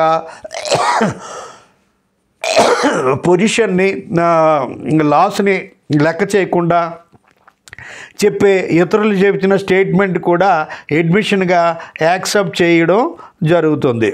తర్వాత ఇంకా మూడో రకం వ్యక్తి ఏంటంటే ఈ పార్టీస్లో ఎవరైనా ఏ కానీ బి కానీ అవతల పార్టీ కానీ యువతల పార్టీ కానీ పలానా వ్యక్తి యొక్కని అడగండి అతను చెప్తాడు అన్నప్పుడు ఈ పార్టీ వేరే వ్యక్తిని రిఫర్ చేసినప్పుడు అతను చెప్పినటువంటి స్టేట్మెంటు ఆ స్టేట్మెంట్ వల్ల ఆ చెప్పిన వ్యక్తికి కూడా కొంత లాస్ ఉంది అన్నప్పుడు ఆ యొక్క అడ్మిషన్ కూడా లెక్కలోకి తీసుకుంటాం. అయితే అతను తన కారు కొంటాడు, అతను ఇందులో ఉన్న ఇలస్ట్రేషన్ ఉంది, తన యొక్క గుర్రాన్ని బీకి అమ్ముతాడు. బి ఏం అడుగుతాడంటే ఈ గుర్రం సౌండేనా, అన్ని రకాల పెర్ఫెక్ట్గా ఉందా అని అడిగితే అప్పుడు ఏమంటాడు, సీని అడుగు అని అంటే సి చెప్తాడు ఆ గుర్రంలో ఒక డిఫెక్ట్ ఉంది, అనుకోకుండా జాగ్రత్తగా లేకపోతే తంతుందనో స్పీడ్గా పరిగెడుతుందనో ఏదో మనుషుల్ని తిరగేసిందని ఏదో చెప్తాడు. ఈ సి అది చెప్పే స్టేట్మెంటు అది అడ్మిషన్గానే తీసుకుంటాం. అదేవిధంగా మనం ఒక మోటార్ సైకిల్ ఒక మెకానిక్ ఇచ్చాం, ఆ మెకానిక్ ఇచ్చి అది అమ్మి పెట్టండి అని చెప్తాం. దాని ప్రకారం కమిషన్ తీసుకోండి అని చెప్తాం. అయితే మీరు బి అనే వ్యక్తి ఏ దగ్గర నుండి మోటార్ సైకిల్ కొన్నప్పుడు ఆ మోటార్ సైకిల్ కండిషన్ మంచిదేనా అని అంటే నాకు తెలియదు, మెకానిక్ సి అని అతను ఉన్నాడు, అతను అడుగు అంటే ఆ సి మెకానిక్ జెన్యూన్ వ్యక్తి అయితే అందులో ఉన్న డిఫెక్ట్స్ ఏమైనా చెప్పాడు అనుకోండి, ఆ డిఫెక్ట్స్ చెప్పడం వల్ల ఆ కొనకపోవడం తనకి రావాల్సిన కమిషన్ పోతుంది, లేదా తక్కువ కొంటే వచ్చే కమిషన్ తగ్గుతుంది. ఈ విధంగా యొక్క పార్టీ రిఫర్ చేసినటువంటి వ్యక్తి పార్టీ ఎవరినైతే రిఫర్ చేస్తాడో ఆ వ్యక్తి చెప్పినటువంటి స్టేట్మెంట్ని కూడా అడ్మిషన్గా తీసుకుంటాం. ఇవి who are persons competent qualified to give admission అనేవి మనం ఈ 3 సెక్షన్స్లోని మెయిన్గా చెప్పుకుంటాం. మిగతా సెక్షన్స్ అనేవి నెగ్లిజిబుల్, ఇంకా కన్ఫ్యూషన్ చెప్పాల్సి ఉంది. అయితే ఇక్కడ సెక్షన్ 11 ఇండియన్ ఎవిడెన్స్ యాక్ట్ 21 దీని భారతీయ సాక్షి 19 కూడా in admission may be proved by or on behalf of the person making it if it is relevant otherwise than ఇది. ఇక్కడ ఇదేంటంటే ఈ సెక్షన్ 19 ఈ ఎక్సెప్షన్ అన్నమాట. ఈ ఎక్సెప్షన్ ప్రీవియస్ దేనికి అది ఒక ఎక్సెప్షన్. ఎలాగంటే ఇప్పుడు అడ్మిషన్లో కొన్ని రూల్స్ రెగ్యులేషన్స్ ఉంటాయి, ఆ రూల్స్ రెగ్యులేషన్స్ కాకుండా వాలంటరీగా ఇవ్వాలి, తర్వాత వాలంటరీగా ఎక్నాలజ్మెంట్ అయి ఉండాలి, తర్వాత తనకి వేగ్ అయి ఉండకూడదు, ఇలాగా కొన్ని రూల్స్ ఉంటాయి. ఆ రూల్స్ లేకుండా డయింగ్ డిక్లరేషన్ అంటే ఇదే. ఇంకొక రకంగా చెప్పాలంటే ఎక్సెప్షన్ అంటే ఏంటంటే సెల్ఫ్ హార్మింగ్ స్టేట్మెంట్ అక్కడ వ్యాలిడ్ కాబట్టి సెల్ఫ్ సర్వింగ్ స్టేట్మెంట్స్ కూడా వ్యాలిడే. సెల్ఫ్ సర్వింగ్ స్టేట్మెంట్స్ కూడా కొన్ని సందర్భాల్లో అడ్మిషన్స్గా టేకప్ చేస్తాం. ఫర్ రిజిస్ట్రే విషయంలో కానీ డయింగ్ డిక్లరేషన్ విషయంలో కానీ అది సెల్ఫ్ సర్వింగ్ స్టేట్మెంట్ అయినా సరే దాన్ని ఎక్నాలెడ్జ్ చేస్తారు, యాక్సెప్ట్ చేస్తారు. ఫర్ ఎగ్జాంపుల్ ఒక వ్యక్తి ఉంటాడు, తనకి మోటార్ సైకిల్ ఏదో వెహికల్ ఏదో వచ్చి గుద్దేసి వెళ్ళిపోతే అక్కడ శబ్దం వచ్చి దూరం నుండి ఎవడో వస్తే ఏం జరిగిందంటే పలానా వాడు నాకు కుట్టేశాడు చనిపోయాడు. అది సెల్ఫ్ సర్వింగ్ స్టేట్మెంట్ అయినా సరే దాన్ని లెక్కలోకి తీసుకొని ఆ రూట్లో ఏ వెహికల్ వెళ్ళింది, ఎవరి వెహికల్ అన్నీ ఫైండ్ అవుట్ చేసి ట్రేస్ అవుట్ చేసి అతన్ని పనిష్ చేయడం జరుగుతుంది. అంటే ఇప్పుడు ఈ 16, 17, 18 లేదా 18, 19, 20 ఎవిడెన్స్ యాక్టు ఈ భారతీయ సాక్ష్య అధినియంకి సంబంధించి 3 ఎక్సెప్షన్స్లో ఈ సెక్షన్ 21, సెక్షన్ 21, 22, 23 మనం లెక్కలో తీసుకుంటాం. Next we have to take up confessions. Confessions మనకి సెక్షన్ 24 నుండి సెక్షన్ 24 నుండి 30 వరకు, సెక్షన్ 24 నుండి 30 వరకు, సెక్షన్ 24 నుండి 30 వరకు 7 సెక్షన్స్ ఇండియన్ ఎవిడెన్స్ యాక్ట్లో ఉంటాయి. ఈ 7 సెక్షన్స్ నుండి 22 నుండి 24 3 సెక్షన్స్కే భారతీయ సాక్ష్య అధినియమంలో కల్పేశారు. భారతీయ సాక్ష్య అధినియమంలో 3 సెక్షన్స్. అంటే కన్ఫెషన్స్ అంటే ఏంటంటే క్రిమినల్ ప్రొసీడింగ్స్లో ఎక్యూజ్డ్ తనకు వ్యతిరేకంగా చెప్పినటువంటి స్టేట్మెంట్నే కన్ఫెషన్ అని అంటాం.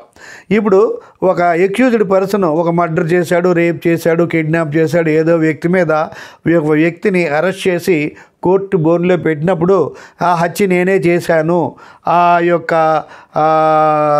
ఆ దొంగతనం నేనే చేశానని ఒప్పుకోవడాన్నే కన్ఫెషను లేదా కన్ఫెషనల్ స్టేట్మెంట్ అని అంటారు.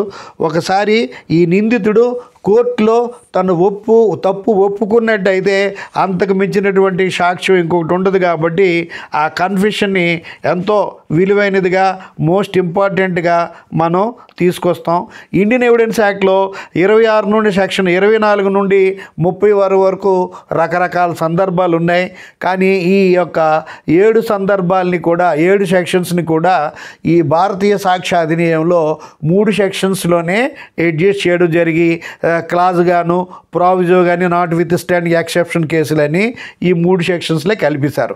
24 సెక్షన్ 22లో ఇదేంటంటే ఇప్పుడు section 24 Indian evidence act, section 22 Indian evidence act ఏం చెప్తుందంటే, ఇవి చెప్పే ముందు ఈ కన్ఫెషన్ యొక్క ఉపయోగం ఏంటి, ఈ కన్ఫెషన్ యొక్క మీనింగ్ ఏమిటి, ఉపయోగం ఏమిటి అని మనం చెప్పుకుంటాం. ఈ కన్ఫెషన్ అనే ఈ section 17 Indian evidence act, section 15 భారతీయ సాక్ష్య అధినియమంలో అడ్మిషన్ అనే కాన్సెప్ట్ని డిఫైన్ చేశారు, కానీ కన్ఫెషన్ అనే కాన్సెప్ట్ని డిఫైన్ చేయరు. కానీ ఈ అన్ని సెక్షన్స్ కూడా 17 నుండి 30 లేదా సెక్షన్ 15 నుండి 25 వరకు ఈ అన్ని సెక్షన్స్ కూడా అడ్మిషన్సే. కానీ క్రిమినల్ ప్రొసీడింగ్స్కి వచ్చేసరికి కన్ఫెషను లేదా కన్ఫెషనల్ స్టేట్మెంట్ అంటాం, అన్నీ అడ్మిషన్సే. అయితే సివిల్ ప్రొసీడింగ్స్లో ఉన్నటువంటి అడ్మిషన్స్ని మాత్రం కన్ఫెషన్ అనడానికి వీలు లేదు. ప్రతి కన్ఫెషన్ని అడ్మిషన్ అనొచ్చు, కానీ ప్రతి అడ్మిషన్ కూడా కన్ఫెషను అనడానికి వీలు లేదు. కాబట్టి కన్ఫెషన్స్ ఇన్క్లూడ్ అడ్మిషన్స్. కన్ఫెషన్స్ అనేవి అడ్మిషన్స్లో ఉంటాయి, పార్ట్ అండ్ పార్షల్, కానీ అడ్మిషన్ అనేది కన్ఫెషన్లో భాగం కాదు. అడ్మిషన్స్ అనేవి ఎక్కువ, కన్ఫెషన్ అనేవి చాలా తక్కువ. కాబట్టి every confession is an admission, but every admission is not confession. అందుకే అక్కడ ఏమన్నారంటే all confessions are admission, but all admissions are not confessions. Discuss చేయమంటే కన్ఫెషన్ అంటే ఏంటి, అడ్మిషన్ అంటే ఏంటి, కన్ఫెషన్ అంటే ఏంటి, అడ్మిషన్స్ ఎక్కడి నుండి ఎక్కడి వరకు చెప్పుకుంటాం, కన్ఫెషన్స్ ఎక్కడెక్కడ ఎప్పుడు చెప్తుంటాం, హూ ఆర్ కాన్ఫిడెంట్, ఇవన్నీ కూడా మనం చెప్తాం. అయితే కోర్టులో ఒక వ్యక్తి ఈ నిందితుడు ఎక్యూజ్డ్ తనకి వ్యతిరేకంగా తన నేరాన్ని ఒప్పుకుంటే ఆ స్టేట్మెంట్నే కన్ఫెషన్ అంటాం. ఈ అడ్మిషన్స్లో ఏ రూల్స్ ఉన్నాయో కన్ఫెషన్కి అదే రూల్ ఉండాలి. ఇవి ఎప్పుడు కూడా చెప్పినోడు నేరాన్ని ఒప్పుకున్నటువంటి వ్యక్తి తను వాలంటరీగా స్వతహాగా ఉండాలి. ఏ విధమైనటువంటి కోయర్షను, అన్ఇన్ఫ్లుయెన్సు, థ్రెట్, ఫేవరు దేనికి లోబడి, ఏ విధమైన ప్రలోభానికి లోబడి నేను హత్య చేశాను అని ఏదో సినిమాలో డబ్బున్న నేరము శిక్ష సినిమా అనుకుంటా, కృష్ణ హీరో యాక్సిడెంట్ చేసి ఇక్కడ బాలయ్య కళ్ళు పోగొట్టినట్టు చేస్తాడు. అప్పుడు తల్లికి కొడుకు జైల్లో ఉండడం ఇష్టం లేక డ్రైవర్ని తనే యాక్సిడెంట్ చేశానని పంపించేసి కొడుకుని ప్రొటెక్ట్ చేస్తుంది, అది ప్రొటెక్ట్ చేయడం జరుగుతుంది. అయితే ఈ విధమైనటువంటి అప్పుడు ఆ డ్రైవరు ఆ యొక్క కోర్టులో నేనే చెప్పానని చెప్తాడు. కానీ అది కాదు, తను ఇలాగా అలా చెప్పమని ఒప్పించబడ్డాడని తెలిస్తే అతను చెప్పినట్టు కన్ఫెషను చెల్లదు. అది దీనికి అతని వేరే వ్యక్తి ఒప్పించడం వల్ల చేశాననే పాట అక్కడ బయటికి రాగలేదు. కాబట్టి అతనే యాక్సిడెంట్ చేసినట్టుగా జైలుకి వెళ్ళడం జరిగింది. కాబట్టి ఈ విధమైన థ్రెట్, క్వెరిషన్, అన్ఇన్ఫ్లుయెన్స్ అలాంటివి ఏమీ లేకుండా వాలంటరీగా తను కన్ఫెషనల్ స్టేట్మెంట్ ఇవ్వాలి. పోలీసు ఇన్వెస్టిగేటింగ్ అథారిటీస్ కానీ వాళ్ళ బాస్ కానీ ఎవరు కూడా అతన్ని చేయకూడదు. తర్వాత ఈ కన్ఫెషన్ అనే పదం ఎక్కడ డిఫైన్ చేయడం లేదు, కానీ ఇది ఒక అడ్మిషన్, ఇది రకమైన స్పెషల్ కైండ్ ఆఫ్ అడ్మిషనే. ఈ అడ్మిషన్కి ఇచ్చే రూల్స్ కన్ఫెషన్కి అప్లై అవుతాయి. అయితే ఈ కన్ఫెషన్ యొక్క స్పెషల్ స్టేటస్ ఏంటంటే క్రిమినల్ ప్రొసీడింగ్స్లో మాత్రమే ఈ కన్ఫెషన్ అనేటువంటి కాన్సెప్ట్ వర్కౌట్ అవుతుంది. కాబట్టి every confession includes confessions are included in admission, but all admissions are not included in confessions. అయితే ఈ కన్ఫెషన్ అనేది ఒక స్పెసిఫిక్ టైపు. ఈ కన్ఫెషన్ ప్రత్యేకంగా డిఫైన్ చేయలేదు, కానీ సెక్షన్ 24లో ఈ కన్ఫెషన్ అనేటువంటి పదాన్ని సెక్షన్ 24 నుండి 30 వరకు ఇండియన్ ఎవిడెన్స్ యాక్ట్ సెక్షన్ 22 నుండి 25 ఇక్కడ సెక్షన్ 22 నుండి 22, 23, 24 వరకు సెక్షన్ 22 నుండి 24 3 సెక్షన్స్ భారతీయ సాక్ష్య అధినియంలో ఈ కన్ఫెషన్స్ గురించి చెప్పడం జరిగింది. అయితే ఇక్కడ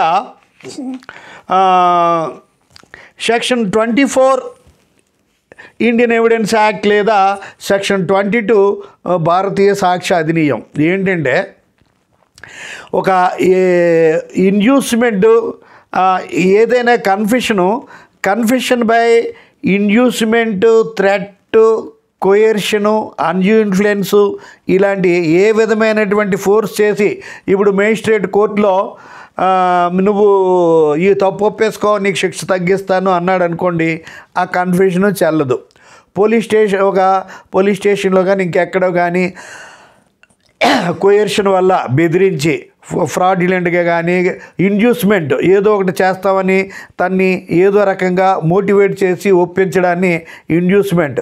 థ్రెట్, నువ్వు ఈ నేరానికి ఒప్పుకోకపోతే కొన్ని సినిమాల్లో చూపిస్తాడు, అమాయకుడిని పట్టుకొచ్చి జైల్లో వేసి నువ్వు ఈ హత్య నువ్వే చేశాను, ఈ నేరం నువ్వే చేశాను అని ఒప్పుకోలేకపోతే నీకు బ్రూటల్గా పనిష్ చేస్తామని పోలీస్ స్టేషన్లో విపరీతంగా కొట్టి వాడి చేత నేనే చేశానని ఒప్పిస్తారు. అలాంటి ఏ విధమైనటువంటి ప్రెషర్స్కి లొంగకుండా చెప్పగలగాలి.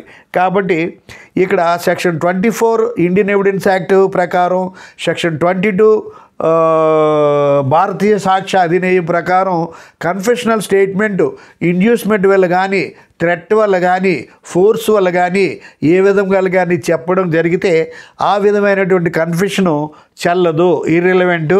దాన్ని బేసిస్గా చేసి శిక్షించడానికి వీలు లేదు అని మనం చెప్తాం. అయితే ఈ కన్ఫెషన్స్ జ్యుడిషియల్ కన్ఫెషన్స్ 2 రకాలుగా చెప్తాం.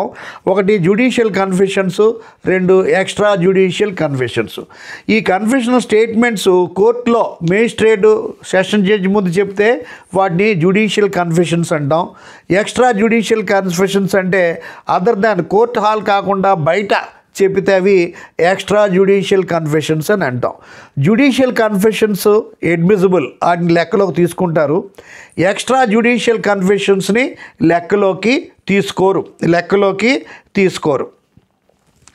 అయితే ఇప్పుడు కన్ఫెషన్ అనేది కన్ఫెషను ఒక వ్యాలిడ్ కన్ఫెషన్ ఎప్పుడు అవుతుందంటే అది వాలంటరీ అయి ఉండాలి. తర్వాత అది ట్రూ ట్రస్ట్ వర్ది, ఆ తప్పు నేనే చేశానని చెప్పే వ్యక్తి అతను నిజం చెప్పాలి. అది ట్రస్ట్ వర్ది, అతను చెప్పిన నిజాన్ని ఇతరులు నమ్మగలిగే విధంగా, విశ్వసించే విధంగా ఉండాలి. దాన్ని ట్రస్ట్ వర్ది అని అంటాం. అయితే ఆ చెప్పినట్టు స్టేట్మెంట్ అనేది ఒక అఫెన్స్ని ఒప్పుకునే విధంగా ఉండాలి. ఆ యొక్క స్టేట్మెంటు పర్టికులర్ అఫెన్స్ని కాన్స్టిట్యూట్ చేసే విధంగానైనా ఉండాలి. తర్వాత ఈ విధంగా వీళ్ళకి ఈ కన్ఫెషన్ అనేది ఈ వాలంటరీగా జెన్యూన్గా ఏ విధమైనటువంటి ఇన్ఫ్లుయెన్స్కు గురి కాకుండా కన్ఫెషనల్ స్టేట్మెంట్ అక్యూజ్డ్ ఇవ్వడానికి సంబంధించినటువంటి నెసరీ స్టెప్స్ ప్రాసిక్యూషను తీసుకోవాలి. అయితే confessional statement once own self అవి ఇప్పుడు షహూ కేసు అనమాట. షహూ కేసు అని కేసు ఉంది, all India reporter 1939. So privy కౌన్సిల్లో ఏం చెప్తాడంటే, ఒక షహూ కేసులో మామకి కోడలికి గొడవలు జరుగుతుంటాయి, రెగ్యులర్గా పోట్లాడుకుంటుంటారు. They were quarrelling each other all times. ఒకరోజు మామ అనేవాడు కోడల్ని చంపేసి బయటకు వచ్చి, అమ్మ ఈ రేగుతో తన దరిద్రం వదిలిపోయింది, తనని చంపేశాను, ఇక రేపటి నుండి ఆమెతో గొడవలు పడవలసిన అవసరం లేదని తనలో తను గొడుక్కుంటుంటే తనకు తను చెప్పుకుంటే ఆ మాట పక్క వాళ్ళు వినేసి అది కోర్టులో చెబితే కన్ఫెషన్ టు సెల్ఫ్ మర్మరింగ్ కూడా కన్ఫెషనల్ స్టేట్మెంట్గా తీసుకొని అతనికి శిక్షించడం జరుగుతుంది. This I have finished her and with her the daily quarrels. ఆమెని ఫినిష్ చేశాను, అంతేకాదు ఆమెతో క్వారల్స్ను కూడా ఫినిష్ చేశానని నేను చెప్తాను. ఇప్పుడు మనకి section 24 Indian evidence act, section 22 భారతీయ 2 నెంబర్లే డిఫరెన్స్ అని చెప్పాను కదా. ఎందుకు 2 నెంబర్లు అంటే సెక్షన్ 2ని తీసి 170 చేశారు, 3ని 4ని కలిపి ఒక సెక్షన్గా చేశారు కాబట్టి డెఫినేషన్స్కి 2 సెక్షన్స్ 2 నెంబర్లు తక్కువ వస్తాయి. కంటెంట్స్ పద్ధతి అన్నీ కూడా ఒకే విధంగా ఉన్నాయి. అయితే ఏబిసిడి అడిషనల్ సెక్షన్స్ని వేరే 2-3 సెక్షన్స్ కదిపించేసి క్లాజులుగా గాను ప్రావిజోస్గా గాను అడ్జస్ట్ చేయడం జరిగింది. Same matter, same letters, same wording ఇందులో చెప్పడం జరిగింది. ఇక్కడ 7 సెక్షన్ కూడా చెప్తే ఇక్కడ 7 సెక్షన్స్ని 3 సెక్షన్స్లో చెప్పారు. సెక్షన్ 24 నుండి 30 వరకు 7 సెక్షన్స్ అయితే 24, 22, 23, 24 3 సెక్షన్స్లోనే కన్ఫెషన్స్ మొత్తంని ఇక్కడ అడ్జస్ట్ చేయడం జరిగింది. అయితే section 24 Indian evidence act, section 22 evidence act అంటే కన్ఫెషన్ చెప్పేటప్పుడు అది ఇండ్యూస్మెంట్ కానీ, కోరిషన్ కానీ, అన్ఇన్ఫ్లుయెన్స్ కానీ, ఏ విధమైనటువంటి ప్రామిసు, ఫేవరు, లొంగి ఉండకూడదు. అటువంటి కన్ఫెషను చెల్లదు. అది సెక్షన్ 24. తర్వాత సెక్షన్ 23, ఇది section 25 Indian evidence act, section 23 confession to police officer. Confession to police officer section 23 ఒకటే ఉంటుంది, కానీ ఇక్కడ confession to police officer section 25, confessional statement made to police officer in police officer section 25, 26 confession statement made to police custody in the presence of magistrate ఒకటి ఉంటుంది 26. 27 ఏంటంటే ఈ confessional statement ఇచ్చినప్పుడు first part ఒక స్టేట్మెంట్ ఉంది, second పార్ట్ని బట్టి clue ఉంటుంది ఇన్వెస్టిగేషన్కి, అది సెక్షన్ 27 వస్తాయి.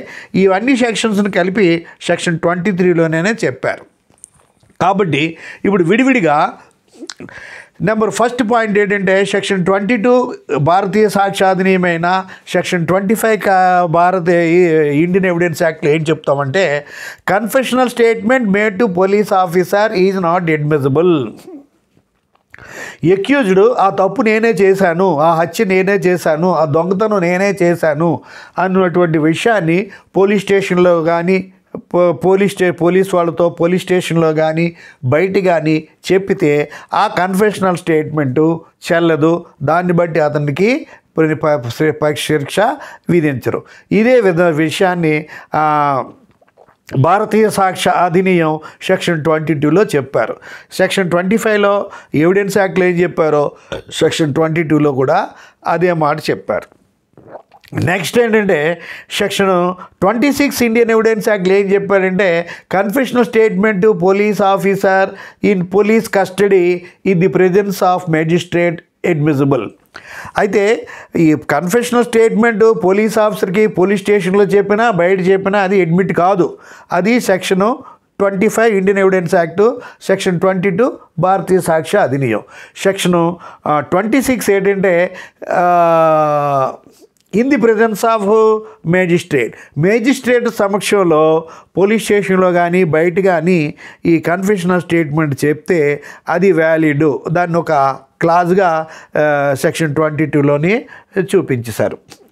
తర్వాత 27 ఏంటంటే 27 కూడా ప్రావిజో కింద చూపించారు, అంటే ఎక్సెప్షన్, బట్ దాన్ని ఎక్సెప్షనల్గా ఒక క్లాజ్ చూపించాడు 22లో. అది సెక్షన్ 27 ఏంటి, ఇప్పుడు కన్ఫెషనల్ స్టేట్మెంట్ పోలీస్ ఆఫీసర్కి చెప్తాడు పోలీస్ కస్టడీలో, కానీ నేనే పలానా వాడిని నేనే చంపాను, కావాలంటే చూపిస్తాను ఆ శవాన్ని ఎక్కడ దాచాను, అది చంపడానికి ఉపయోగించినటువంటి డెడ్లీ వెపన్ ఎక్కడ ఉపయోగించానో నేను చూపిస్తాను అని చెప్తాడు. అయితే ఈ అక్యూజ్డ్ నేనే చంపాను, నేనే రేప్ చేశాను, నేనే దొంగతనం చేశాను అన్న మాట అడ్మిసిబుల్ కాదు. కానీ కావాలంటే నేనే ఆ దొంగతనం చేశాను, ఆ వస్తువులు ఎక్కడ దాచానో చూపించాను అన్నాడు అనుకోండి, ఆ చెప్పిన దాన్ని బట్టి అక్కడ చూస్తే ఆ వస్తువులు అక్కడ ఉన్నాయనుకోండి, పలానా లాకర్లో పెట్టానంటే పలానా పర్టికులర్ ప్లేస్లో పెట్టాను దొరికాయి అనుకోండి, ఇన్వెస్టిగేషన్ ఈజీ అయిపోతే అది చెల్లుతుంది. అయితే ఇక్కడ ఈ సెక్షన్ 22లో confessional statement made to police officer not valid అని ఒకటి మాట చెప్పాం. In the presence of magistrate valid అని ఒక ప్రొవిజన్ చెప్పింది. ఈ ప్రొవిజన్ ఏంటంటే first part not admissible, second part of the statement clue ఇచ్చినట్టయితే ఆ క్లూ ప్రకారమే కానీ మనం ఇన్వెస్టిగేట్ చేస్తే అప్పుడు దొరికింది అనుకోండి, అప్పుడు కన్ఫెషనల్ స్టేట్మెంట్ పోలీస్ ఆఫీసర్ చెప్పింది వ్యాలిడ్ అని అంటాం. అయితే ఇప్పుడు confessional statement accused police officer చెప్తే వ్యాలిడ్ కాదు, అది అడ్మిసిబుల్ కాదు, కోర్టులో ఇదవదు, దాని మీద శిక్ష వేయరు. కానీ నేనే చంపాను అనేది లేదు, కానీ ఆ శవాన్ని ఎక్కడ పాతి పెట్టానో చెప్తాను, లేదా శవం మీద ఉన్న నగలు తీసి నేను ఎక్కడ దాచానో చెప్తాను, ఆ శవాన్ని నేను చంపడానికి ఉపయోగించినటువంటి రివాల్వరో కత్తో గొడ్డలో ఎక్కడుంచానో చెప్తాను అని అంటే అప్పుడు ఆ రెండో భాగాన్ని పట్టుకొని ఇన్వెస్టిగేట్ చేస్తే ఇన్వెస్టిగేషన్ ఈజీ అయిపోతుంది. ఆ కన్ఫెషనల్ స్టేట్మెంట్ దీన్నే పులుకూరు కోటయ్య వర్సెస్ ఎంపరర్ అనే కేసులో మనకు చెప్తాం. పులుకూరు కోటయ్య అనే అతను అక్యూజ్డ్, ఇక్కడ నిందితుడు, తను కొంతమంది మనుషుల్ని కలిపి శివయ్య అనే వ్యక్తిని కొంతమంది వ్యక్తుల్ని, శివయ్య సుబ్బయ్య అనే వ్యక్తుల్ని కొంతమంది వ్యక్తుల్ని చంపడానికి కాసి చంపుతారు. వాళ్ళని ఇప్పుడు శివయ్యని సుబ్బయ్య అని ఇద్దరిని చంపుతారు, మిగతా వాళ్ళు తప్పించుకు పారిపోతారు.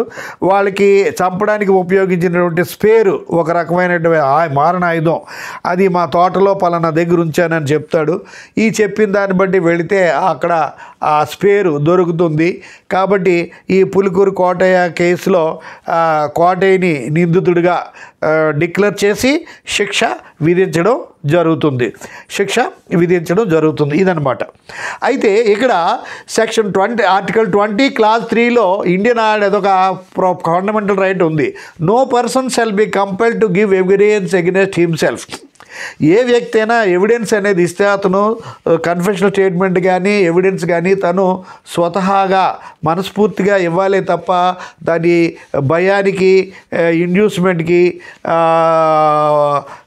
కోయర్షను, అన్యూ ఇన్ఫ్లుయెన్సు, రకరకాల ఫోర్సులు, ప్రలోభాలు పెట్టించి ఒక వ్యక్తి no man should be compelled to give against himself. ఏ వ్యక్తి కూడా తనకి వ్యతిరేకంగా సాక్ష్యం చెప్పమని బలవంతం చేయకూడదు అని ఆర్టికల్ 20 క్లాజ్ 3 ప్రకారం ఉంది. కాబట్టి ఈ సెక్షన్ 20లో ఆ వ్యక్తి తనకి వ్యతిరేకంగా సాక్ష్యం చెప్పాడు కాబట్టి అది అన్కాన్స్టిట్యూషనల్ అని అన్నారు. దీనికి ఇక్కడ సుప్రీంకోర్టు ఫైనలైజ్ చేసింది. దీని ప్రకారం ఏమిటంటే state of Bombay versus supreme court, state of Bombay versus Kathi Kalu Oghad 1961, supreme court 1808. ఇక్కడ ఏంటంటే తనంతట తను వాలంటరీగా ఈ స్టేట్మెంట్ ఇచ్చి ఇన్వెస్టిగేషన్ క్లూ ఇస్తే అది అన్కాన్స్టిట్యూషనల్ కాదు, లేదా అన్యూ ఇన్ఫ్లుయెన్స్కి, కోయర్షన్కి, అలాంటి మెథడ్స్కి అతన్ని బలవంతంగా కానీ చెప్పిస్తే అది అన్కాన్స్టిట్యూషనలే. బలవంతంగా కాకుండా తను వాలంటరీగా సుయోమోటివ్గా చెప్పినట్టయితే అది ఇది కాదని చెప్తాం. ఈ విధంగా ఇవి అయిపోతాయి. తర్వాత ఈ సెక్షన్ 38 అంటే జాయింట్ అక్యూజ్డ్. ఇప్పుడు కన్ఫెషనల్ స్టేట్మెంటు కన్ఫెషనల్ స్టేట్మెంటు ఇద్దరు లేదా ముగ్గురు వ్యక్తులు ఇస్తే, ఇప్పుడు కన్ఫెషనల్ స్టేట్మెంట్ ఒకటి ఇచ్చాడు, అతను ఇవ్వడం వల్ల తనకి హార్మే కాకుండా వేరే వ్యక్తులకి ఒకళ్ళిద్దరికి అయినా సరే వాళ్ళకు కూడా అప్లై అవుతుంది, వాళ్ళని కూడా తీసుకుంటారు. Just like witness by accomplice witness అంటే కో ఎక్యూజ్డ్ ఈ ఎవిడెన్స్ చెప్తే ఏ విధంగా అప్లై అవుతుందో ఇవన్నీ కూడా ప్రీవియస్ సెక్షన్లో మీకు డీటెయిల్డ్గా చెప్పాను. This is with reference to admissions and confessions. అయితే ఇంతవరకు ఈ భారతీయ సాక్ష్య అధినియం వచ్చింది, ఇండియన్ ఎవిడెన్స్ యాక్ట్ మ్యాషర్ చెప్తున్నారేంటి అనుకోండి. ఇప్పటి వరకు అడ్మిషన్స్ వరకు రెండు చాలా వరకు ఈక్వల్గానే ఉన్నాయి. అంటే కొంచెం ఎడిషనల్ సెక్షన్ తీశారు, ఎక్కడెక్కడ సింపుల్గా మార్పులు అనేవి ఎంతవరకు రాలేదు. ఇంకా మధ్యలోని నేను 2-3 కష్టము అవి విడిచిపెట్టేశాను, ఇక మెయిన్ టాపిక్స్ అవటం లేదని. అయితే జ్యుడిషియల్ సర్వీస్ ఎగ్జామ్ అని హెడ్డింగ్తో పెట్టి క్లాసులు చెప్పడం వల్ల ముఖ్య ఉద్దేశం ఏంటంటే చాలా ఎక్కువగా డీప్గా ఎక్కువ ఇన్ఫర్మేషన్ కలెక్ట్ చేసి మీకు క్లాస్ చెప్తున్నాను. మీరు గుర్తుంచుకోండి, ఈ క్లాసులు అది చెప్పండి ఇది చెప్పండి మీరు అడుగుతారు, కానీ నోట్లో ఉండేవాడైతే చెప్పవచ్చు, కానీ చాలా ప్రిపేర్ అయ్యి చాలా కష్టపడి ప్రిపేర్ అయ్యి చెప్పాలి. ఇది ఒక ప్రెస్టీజియస్ లా స్కూల్లో క్లాస్ చెప్పడం కంటే ఎక్కువ కష్టపడి చెప్పాలి. కారణం ఏంటంటే నేను ఒకవేళ ఒక నేషనల్ లా స్కూల్ కానీ ప్రెస్టీజియస్ లా స్కూల్లో కానీ టీచర్గా జాయిన్ అయ్యి పాఠం చెప్పవలసి వస్తే ఇంతగా ప్రిపేర్ అయ్యి చెప్పడానికి అవకాశం ఉండదు. కారణం ఏంటంటే ఒకే రోజు 2-3 క్లాసులు 2-3 సబ్జెక్టుల మీద చెప్పడం కాకుండా ఇంకా ఈ హెడ్ ఆఫ్ ది ఇన్స్టిట్యూషన్ ఇచ్చే వర్క్స్, అకాడమిక్ వర్క్స్ అవన్నీ కూడా టేకప్ చేయాల్సి వస్తుంది, సెమినార్స్ అవన్నీ కూడా ఉంటాయి. కాబట్టి అంత టైము ప్రిపేర్ అవ్వాలనే ఎంథూజియాజం ఉన్నా సరే టీచర్గా ఉండదు. కానీ ఇక్కడ కాబట్టి నాకు టైం అంతా నా చేతిలో ఉంది కనుక 3 రోజులైనా వారం రోజులైనా నేను ప్రిపేర్ అయ్యి మీకు మంచి ఇన్ఫర్మేషన్ ఇస్తాను. నాకు ఇంత అనుభవం ఉండి కూడా నేను పుస్తకాలు చూసి మెటీరియల్ కలెక్ట్ చేయడానికి చాలా ఇబ్బంది పడవలసి వస్తుంది. అటువంటిది పిల్లలు మీరు అంత చాలా కష్టం. ఫర్ ఎగ్జాంపుల్ ఇప్పుడు ఎవిడెన్సే తీసుకోండి, నేను 3-4 పెద్ద టెక్స్ట్ బుక్స్ బటక్లాలు, కృష్ణమాచారి, ఇంకా వేరేది త్రిపాఠి ఇలాంటి పెద్ద బుక్స్ అన్నీ తీసుకొని అన్నిట్లో ఒక టాపిక్ ఇందులో ఎలా ఉంది, అందులో ఎలాగుంది, అందులో ఎలాగుంది, ఈ మూడిట్లో గురించి సెలెక్టెడ్ పాయింట్స్ తీసుకొని ఏది ముందు పెట్టాలి ఏది వెనక్కి పెట్టాలి అంతా కాకుండా మళ్ళీ నెట్లో చూసుకొని నెట్లో కొంచెం కలెక్టెడ్ ఇన్ఫర్మేషన్ చూసుకొని ఇవన్నీ కూడా 2-3 సార్లు రఫ్లు రాసుకొని తరువాత ఒక 15-20 పేజీలు 25 పేజీలలాగా సినాప్సిస్ నోట్స్ రాసుకొని ఇదే సినాప్సిస్ నోట్స్ నేను 2-3 సార్లు నేను రాసుకొని అప్పుడు క్లాస్ చెప్పడం జరుగుతుంది. ఇంత కష్టపడి నేను స్టూడెంట్ కూడా ఇంత ప్రిపేర్ అవ్వడం కష్టం. ఎందుకంటే నేను ఒకసారి కష్టపడితే ఎంతోమంది సుఖపడతారు, అందరికీ మంచి కలెక్టెడ్ ఇన్ఫర్మేషన్ వస్తుందనే ఉద్దేశంతో నేను చెప్తున్నాను. మీరు ఉపయోగించుకుంటే మీరు బాగా బెనిఫిట్ అవుతారు. అది అంతకుమించి నేనేమి చెప్పలేను. ఈ మధ్య చాలా వరకు గ్యాప్ వచ్చింది, ఎందుకంటే నాకు థ్రోట్ ఇన్ఫెక్షన్ వచ్చి చాలా రోజులు గొంతు పనిచేయలేదు, అప్పుడప్పుడు ఈ ప్రాబ్లం వస్తుంది. అదే కాకుండా మధ్యన కొన్ని క్లాసులు అయినేసరికి ఈ లోక్సభ ఎలక్షన్స్ అని సెలవులని స్టూడెంట్స్ చేయలేరు. ఇప్పుడు ఈ జ్యుడిషియల్ సర్వీస్ అనే హెడ్డింగ్ బట్టి చెప్పడానికి కారణం ఏంటంటే అన్ఎయిడెడ్ ప్రైవేట్ కాలేజీలో ఏ విధమైనటువంటి ఇన్ఫ్రాస్ట్రక్చర్ లేని కాలేజీలో చదివిన స్టూడెంట్ నుండి ప్రెస్టీజియస్ నేషనల్ లా స్కూల్లో చదివే స్టూడెంట్ వరకు ఈ నా యొక్క లెక్చర్స్ ఆ ఇన్ఫర్మేషన్ సరిపోతుంది. సింపుల్గా చెప్తున్నానంటే టాలెంటెడ్ ఇంగ్లీష్ బాగా లాంగ్వేజ్ ఉన్న వ్యక్తికి సింపుల్ లాంగ్వేజ్ అని అర్థం అవుతుంది, కానీ హై లాంగ్వేజ్లో చెప్తే ఈ యావరేజ్ స్టూడెంట్కి అర్థం కాదు. సింపుల్ లాంగ్వేజ్లో ఈజీగా చెప్తే యావరేజ్ బిలో యావరేజ్ స్టూడెంట్ నుండి బ్రిలియంట్ స్టూడెంట్ నేషనల్ లా స్కూలు ఇంకా పెద్ద ప్రెస్టీజియస్ స్కూల్స్లో చదివినటువంటి విద్యార్థులకు కూడా అర్థమై అందరికీ అర్థం అవుతుంది. అందుకు సింపుల్గా మామూలుగా చెప్తున్నాను. ఇవి వినియోగించుకోండి. ఇప్పటి వరకు నేను 252 లెక్చర్స్, ఇంకో 2 రిపోర్ట్ అవ్వలే, 254 లెక్చర్స్ ఇచ్చాను. ఇవి కానీ మీరు ఇంతవరకు కానీ చదివి ఉంటే మీకు అద్భుతమైన నాలెడ్జ్ వస్తుంది.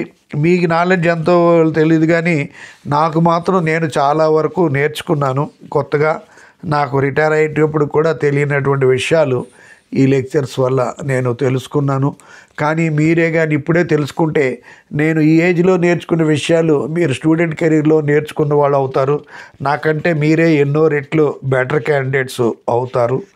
అది మీరు కాబట్టి ఎందుకు కొంచెం స్లోగా చెప్పడానికి కారణం ఏంటంటే మీకు ఇప్పటి వరకు 250 లెక్చర్స్ ఉన్నాయి. అందులో ఎన్నో పెండింగ్ ఉంటాయి. ఎప్పుడు నోటిఫికేషన్ వస్తే అప్పుడు మీరు లెక్చర్ వినేయండి. పెండింగ్ మాత్రం 1-2 సబ్జెక్టుతో సంబంధం లేకుండా అన్నీ చదివేయండి. ఒకసారి వినేశారనుకోండి మీకు అద్భుతమైన నాలెడ్జ్ ఉంటుంది. మీకు చాలాసార్లు చెప్పాను, బిఎల్ అయిన వెంటనే బిఎల్లోనే మీరు సబ్జెక్ట్ నేర్చుకోవాలి. బిఎల్లో సరిగ్గా సబ్జెక్ట్ నేర్చుకోలేకపోతే ఒక సంవత్సరం ఇంటర్న్షిప్, ఎంబీబీఎస్ వాళ్ళగా ఇంటర్న్షిప్ అనుకొని ఒక కాంపిటేటివ్ ఎగ్జామ్లు కోర్సు సెంటర్లో చేరండి. అక్కడ మీకు మంచి చదువు మీద పడుదల, పౌరుషం వస్తుంది. ఈ స్టూడెంట్లో కెరీర్లో మీరు చదవకుండా నెగ్లెక్ట్ చేస్తే ఆ 1 ఇయర్లోనైనా సరే అందరూ బాగా చదువుతారు కాబట్టి, నాలెడ్జ్ ఉంటుంది కాబట్టి మనము బాగా చదవాలి, మనము నేర్చుకోవాలనేటువంటి స్పిరిటు, ఇన్సూజియాజం, ఇన్స్పిరేషన్ ఉండి ఆ 3 ఏళ్ళు 1 ఇయర్ బాగా చదువుకొని వాళ్ళు ప్రాక్టికల్ ప్రాబ్గా వాళ్ళు ఎన్నో మోడల్ క్వశ్చన్ పేపర్స్ అన్నీ ఎక్స్ప్లెయిన్ చేస్తారు కాబట్టి వాటితో మీరు డైరెక్ట్గా జిల్లా సివిల్ జడ్జికి పోస్ట్ సెలెక్ట్ అయ్యారనుకుంటే లక్కీగా జడ్జిగా డైరెక్ట్గా ఎంటర్ అవ్వచ్చు. అది కాలేదనుకుంటే ఇక 7 ఏళ్ళు కళ్ళు మూసుకుంటే 7 ఏళ్ళ అడ్వకేట్గా డిస్ట్రిక్ట్ జడ్జిగా కంప్లీట్ చేయొచ్చు. ఇంకా 10 ఏళ్ళు అయితే హైకోర్టులో ప్రాక్టీస్, 10 ఏళ్ళు అయితే హైకోర్టు జడ్జి, సుప్రీంకోర్టు జడ్జి కూడా కంప్లీట్ చేయొచ్చు. ఇవి మీ పోస్టులు మీరు కావాలంటే మీకు ఎంత అడ్వకేట్గా ఎన్ని తెలివితేటలు, ఎన్ని టాలెంట్లు ఉన్న సబ్జెక్ట్ తెలియకపోతే మీరు ఈ పెద్ద పెద్ద పోస్టులకు మీరు సెలెక్ట్ అవ్వలేరు. సబ్జెక్ట్ లేకుండా మీకున్నటువంటి పర్సనల్ టాలెంట్తో అడ్వకేట్గా మీరు రాణించగలరు కానీ సబ్జెక్ట్ లేకుండా మీరు జడ్జి పోస్ట్ని కొట్టలేరు. జడ్జి అయ్యాక మీరు సక్రమైనటువంటి జడ్జిమెంట్స్ కూడా ప్రాపర్గా ఇవ్వలేరు. ఇది గుర్తుంచుకోండి. Thank you very much. All the best.